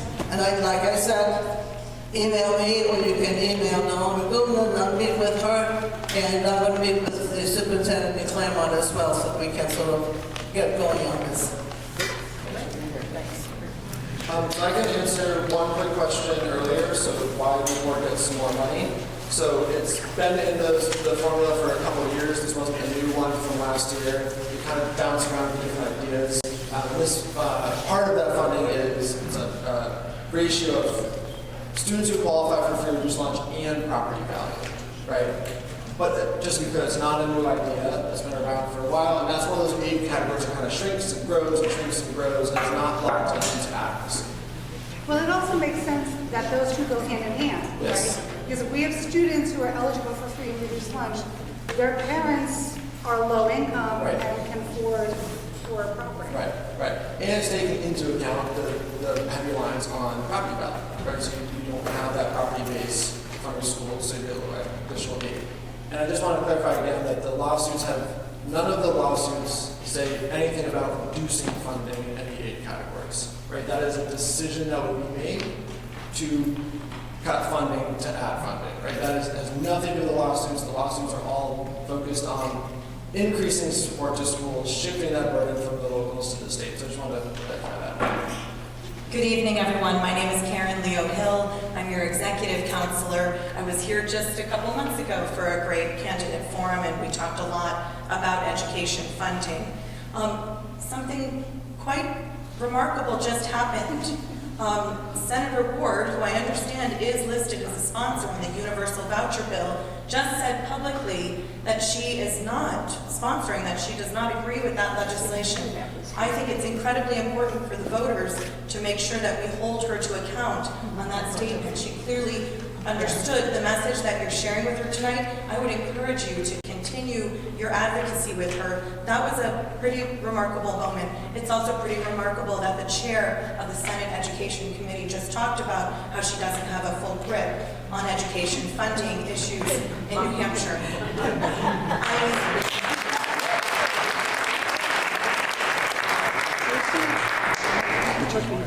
We heard last week from Governor Ayotte that we are looking at very difficult budgets at the state level, that we have to tighten our belts, and that the commissioners have all been asked to make cuts.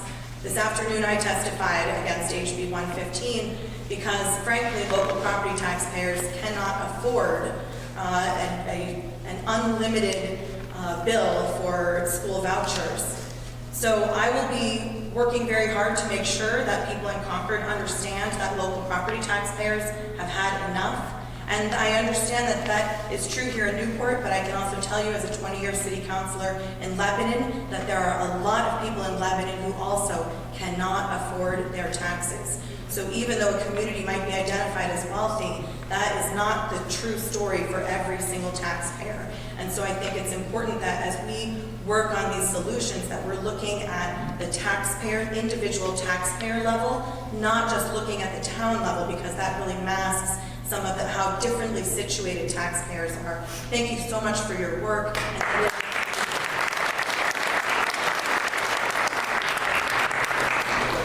I just want to add, one of the things that was really funny is that I testified in the Conwell case, so for Newport, so I went there.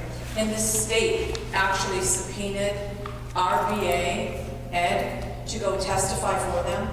And the judge kind of looked at the state like, really? You're having this guy testify for you? Because he's making the case for the other side. So it was actually really, so it was really funny to see that. Thank you to our speakers. I thought they did an excellent job.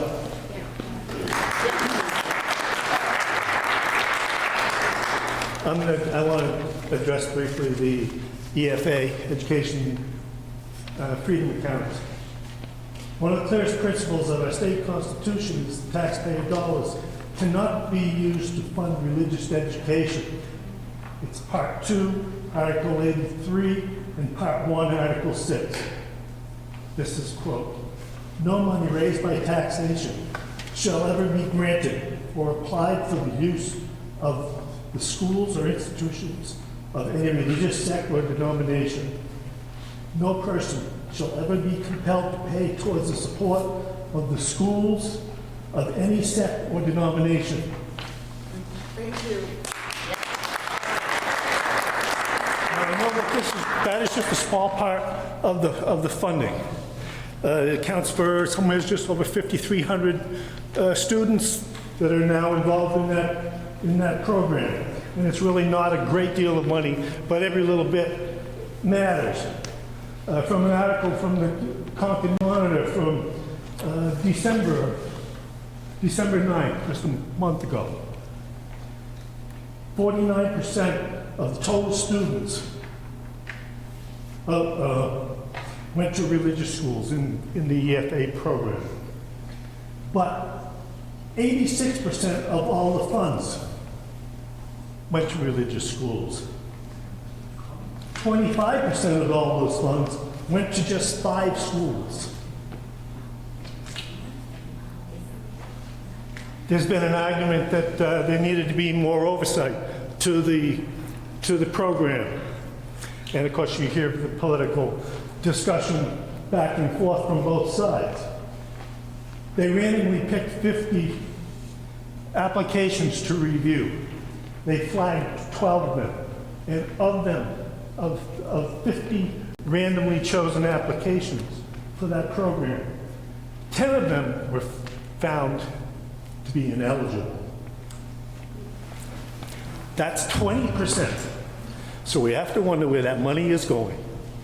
Keep in mind, our public schools have to have certified teachers, certified curriculum, school nurses, so many other programs that a private school does not have to adhere to. Not to mention the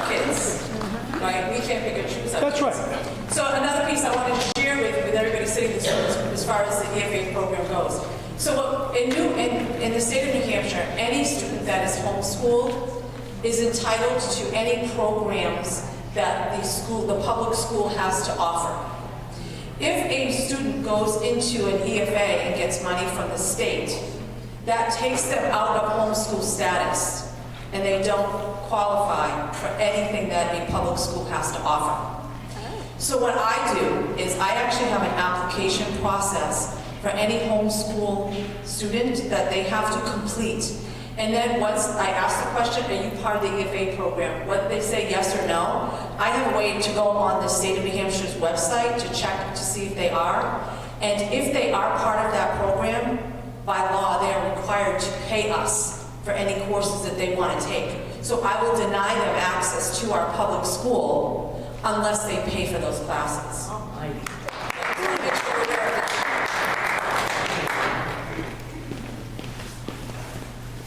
I just wanted to make sure everyone is represented here. I'm a homeschool mom, and we pay property taxes just like all of you, but you aren't paying for my kids to be in your school or our programs, and if we do, we pay for them ourselves.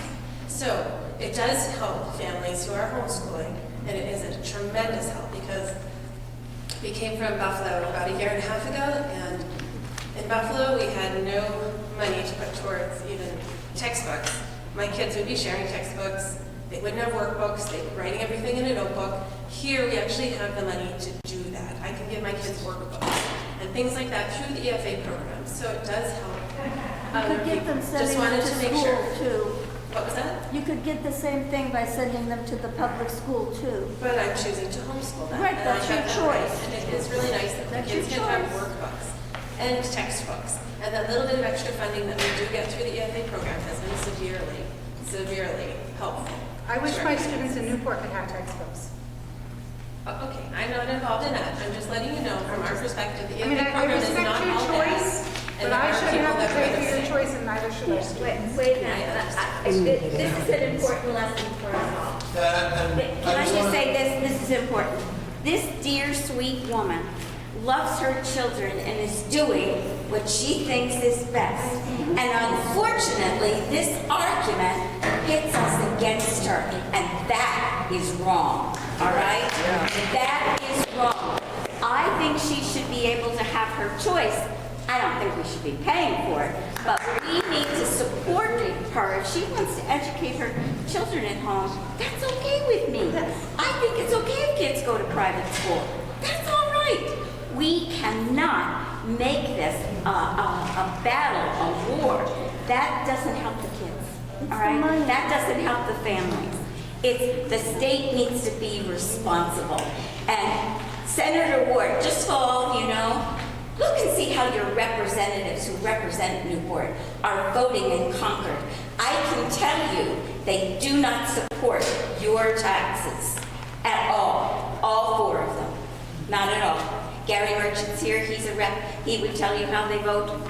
And Karen would tell you, pay attention, folks. If you're angry tonight, don't be angry at her, okay? Be angry at them. Instead of them showed up tonight. That's right. Not one of our state reps showed up tonight.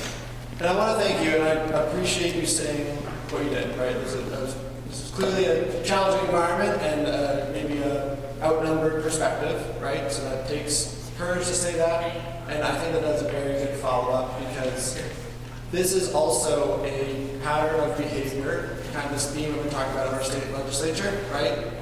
To encourage this kind of divide, right? Now we're focusing energy on these kind of debates instead of maybe asking what my state reps are doing, right? And these are really complicated questions, right? I wish that our state legislature took the time to sit in these types of uncomfortable, complicated questions and work through the hard answers and hear sides that they disagreed with in a genuine way to say, hey, this is a really challenging issue. How do we make sure that homeschooling, parents and kids in public schools have textbooks? Who should be paying for that, right? Should there be overcount and audits of those programs, right? Like those are, we shouldn't be avoiding these issues. So thank you for saying that, and like it is very complicated, but it's important to make sure that we're talking about who's paying for it and where that money is coming from. Okay, hi. A couple of things. One, I agree that there should be state funding for homeschooling, but just not out of public education funding. We should, if we can pay for public education adequately and it covers everything appropriately, and the funding for homeschooling comes from a different pot, then everybody could be handled. So we can find that compromise. Second, before I get to I have a question for you. On NCTV, we are trying to actually show all the legislative sessions on the education funding, so you can find them there, whether you watch them or you go to the video on demand. I'm hoping that we'll be able to find them, record them, and put them up, so if you want to watch some of these hearings, you can go to NCTV instead of having to go and hunt through the legislature, the state legislature. My question is, what do you think, what would be the long term, if nothing changes, what's going to happen in 10 years? Where are we going to be? Not just in Newport, but as a state. Yeah, I mean, I think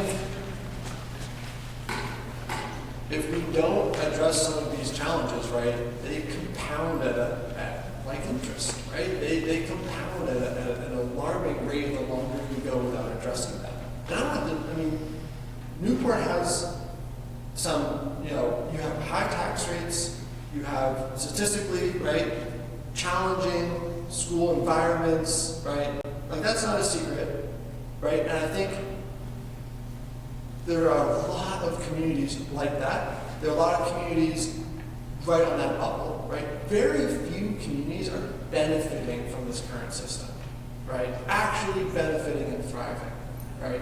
And I think what happens is we just drive more animosity toward our public schools, right? If we keep down this road, then, you can't hire, entertain, and recruit teachers, right? You don't have any money, right? And if asking your district for raises for your teacher salaries costs, say, a $3 impact, right, on your tax bills in Newport, but in New London, that same raise for teachers is a 50-cent raise, who actually gets to make that choice there?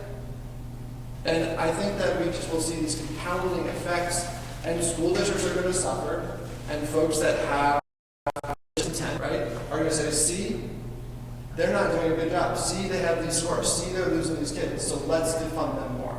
There was a bill last year, right, that would have actively decreased funding to schools if your test scores dropped or were below a certain level. Like, active punishment. We know that doesn't work, right, if you're trying to build and support a system.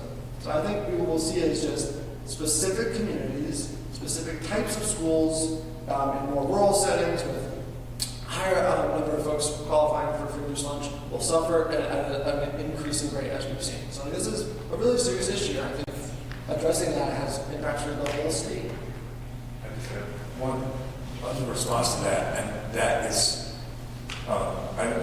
we've seen in Croydon, and we saw 2 weeks ago in Kearsarge, that when people actually see that their public schools are in jeopardy, they rise up. I think the politicians are way out of touch. A lot of the politicians we have in the state now are very ideological, and they're not what politicians used to be, which is in touch with their constituents and listening. But I think there is great residual support for public schools, and I think when people realize it's threatened, they rise up. The other thing I would say is there's great potential for coalition building. Derry is a place that has a low equalized value. Derry is a place that's quietly struggling with this. And there are places in Newport where it's a crisis. There are a lot of other places, as Zach said, where it's almost a crisis, or it's gonna be a crisis. So I think there's a possibility of coalitions. They have to be R&D coalitions. I think there are places in the state that are represented heavily by Republicans that are really getting screwed by this. There are places in the state represented by Democrats who are really benefiting from the current system. And so the people who are, we looked at this, 70% of the taxpayers and students, or 75%, live in districts that get screwed by this system with low average property values and higher taxes. So we just need to get together across those lines in a coalition and then get the legislator's attention. But it's possible. Here and then here.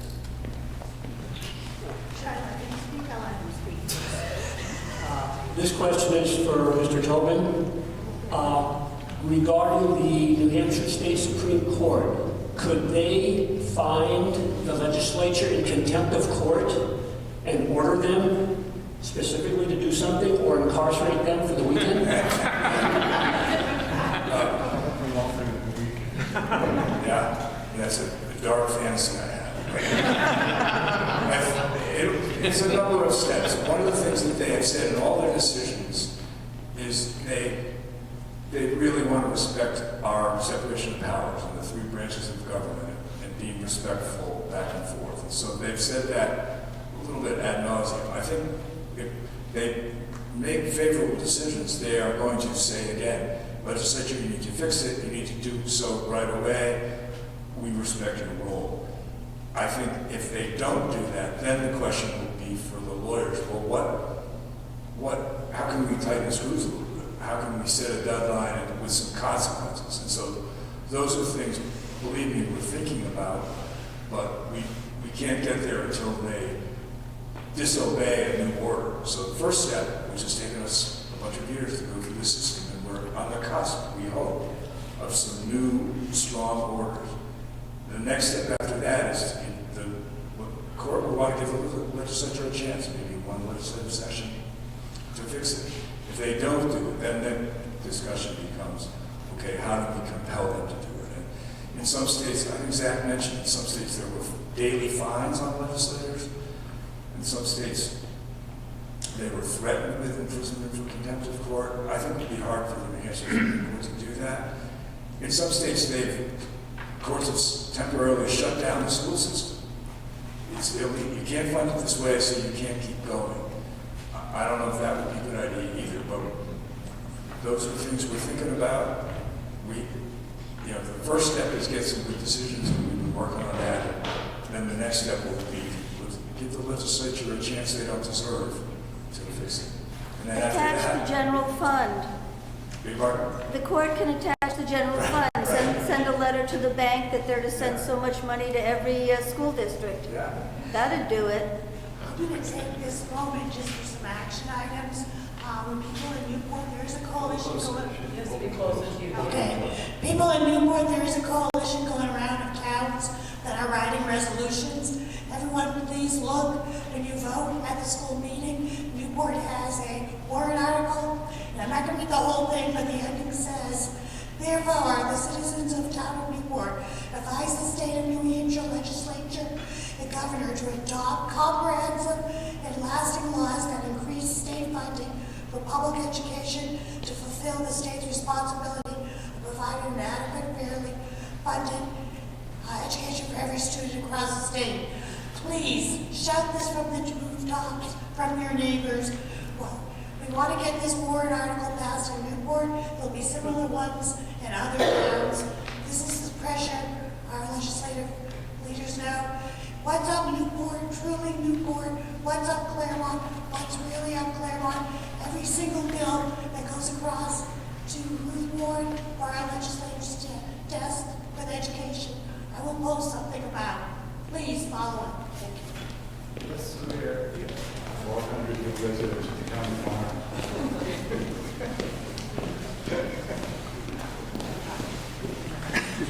Wanted to say kudos to John Lund for putting these hearings out on NCTV, and I think you can zoom in too to some of the hearings, but please tell me I'm wrong, but I can see this lawsuit biting the poor communities in the butt. If you were successful, court tells the legislature is spending $7,500 or whatever, they dump more into the pot, and as the letter stated, cut all the advocacy funding. So how does this not end up biting the poor communities in the butt? That's a very good question, especially given explicit statements of some folks that will happen. Just to be clear, that would be an intentional, that would not be part of a ruling. That would be the legislature taking the ruling and saying, okay, in order to do this, we're going to move the money around this way, right? So I can't guarantee that the legislature wouldn't go that route, just like cutting just leave it. Right. So But I think should we that act out of fear of retaliation, or should we speak our mind and tell them what we want them to do, since we're the people voting for them?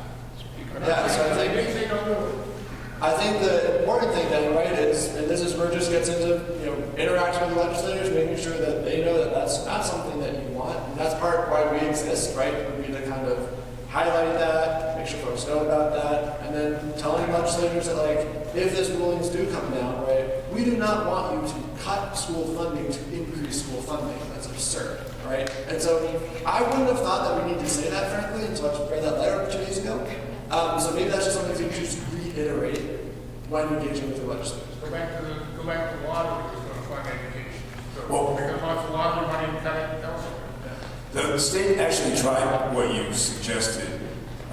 In the era of Speaker O'Brien, they cut the school funding formula drastically. And a lot of districts were really upset about that and went back to their conservative legislators, and that money got put back in what was called stabilization aid. I think the legislature, the problem we always have with them is to put more money in. They hear a lot more loudly from people when they cut things. So, and I have to say, as a legal aid lawyer, we would bring a case against the state because we said they were not doing what they needed to do for kids on Medicaid. And the state would say, well, if we do that, we're going to cut something else. And they didn't do it. They didn't do it. It was just a threat. They didn't do it. It's really bullying. It's a threat, and you have to call on it. Okay, thank you. I'm State Representative John Courier from Wyoming. I was hesitant to speak because I mainly came here to listen. And I always, when I come to these meetings, I always learn something new. Even though I've sort of been involved in this issue over 30 years, I've been a rep since 1992. Even before I was elected, I was working with a group of people in Claremont who were suing the state. It happened as a state rep. It's a tragedy. I hope before I retire that we can get a more permanent solution to education. Now, to be honest, it's probably never going to be perfect, but if we could move forward like other states. Now, the interesting, the lady said that it ought to start arresting legislators. That's interesting. I ought to bring that to Concord and tell the people on the Education Funding Committee and what they would think. I wish Senator Ward was still here to hear that. I mean, that's irresponsible, and the fact that on top of that, they refuse.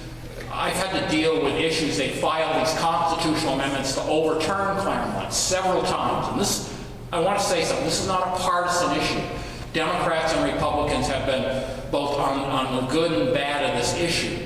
A Republican House, and I voted for it, but it was a Hager-Bilo. It was an income tax mainly, but it would have reduced the taxes of most Sullivan County communities. It really would have been helped. It was a real tragedy because unfortunately a Republican House, a Democratic Senate passed it, but then the Democratic governor threatened to veto. She didn't actually veto it, but she was at the height of her popularity. And fine, she had some other ideas, but it would have worked. Unfortunately, she tried, like she wanted, I think originally, a statewide property tax, which we did pass, but it was, constantly the property, wealthy communities fiddled with it, and after a while, there was so much pressure, they repealed it.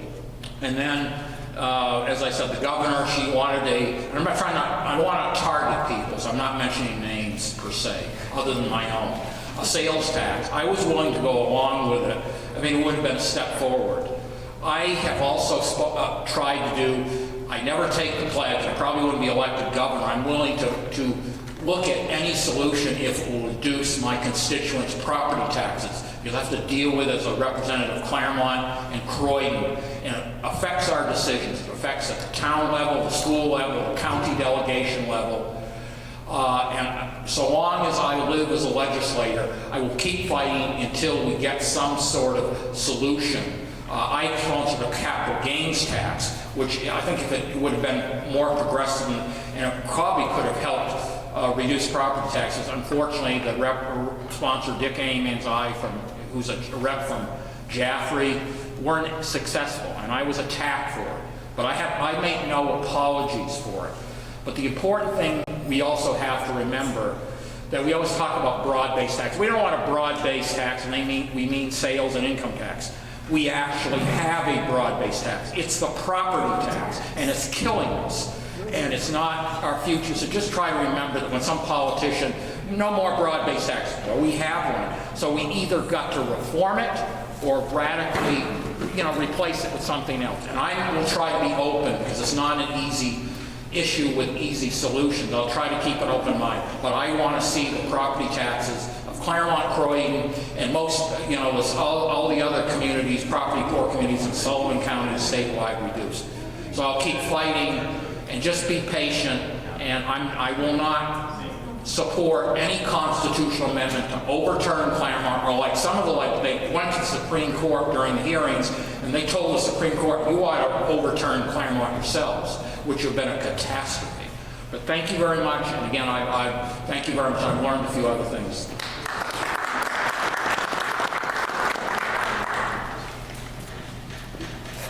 Hi, I'm Nikki Murphy. I just want to go off on what Kathy was trying to say with the coalition and trying to get the word out there. I mean, we look around right now. I mean, there's not a lot of people my age, and I'm not saying anything bad about the older generation, but where are all the parents of the kids that are in school right now? This is why nothing's changing, is because we don't have the parents of the kids in the elementary school, the middle school. A lot of the people that live in Newport, because we're becoming a poor town, are just renting, so they don't think that this applies to them. So how do we get what they had in Croydon? How do we get what they just had in Kearsarge? I mean, this building should have been filled. I mean, it's been going on, we've known about this for, a couple of months now. And I'm frustrated because I feel like my generation just doesn't care. And they should. This is our children's future, and like everybody else has said, what's gonna happen in 10 years? Because I've talked to one of my state reps, and you know what he told me? Oh, I don't get paid enough to deal with that. And that's why I ran. That's why I ran, is to help my children, everybody else's children. But I would like to know, moving forward, how else we can get the word out to make a difference, to make a stance and say, get off your butts, get out here, let's make a change for our kids. So, thank you. Thank you.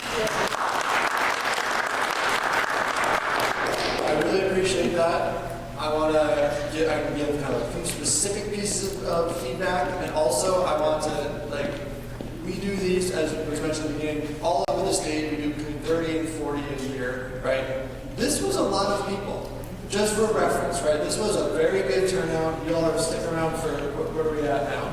We've been here for 2 hours, right? And so give yourself some credit for being here, for taking the time to be here. We're assuming a lot of people have other things they could have been doing, right? Or things to do tomorrow to get ready for it. So give yourself some credit for being here. And then I think it's also important to note that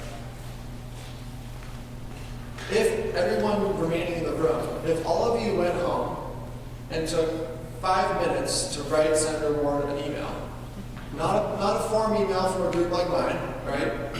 Whatever you learned, it could be 1 sentence, it could be 2 pages, right? And you don't have to be a policy expert.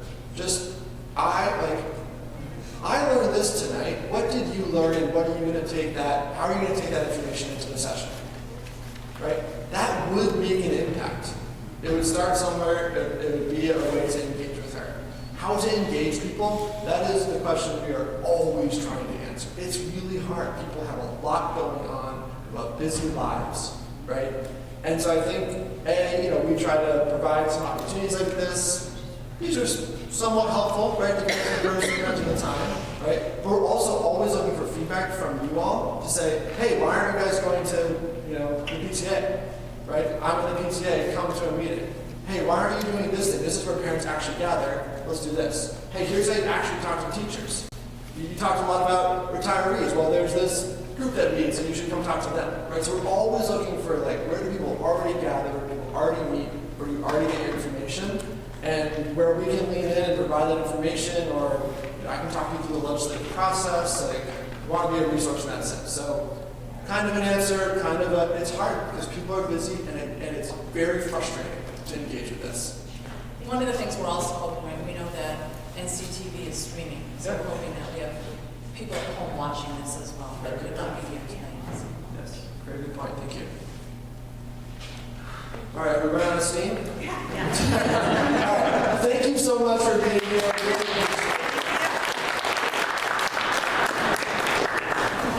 Careful.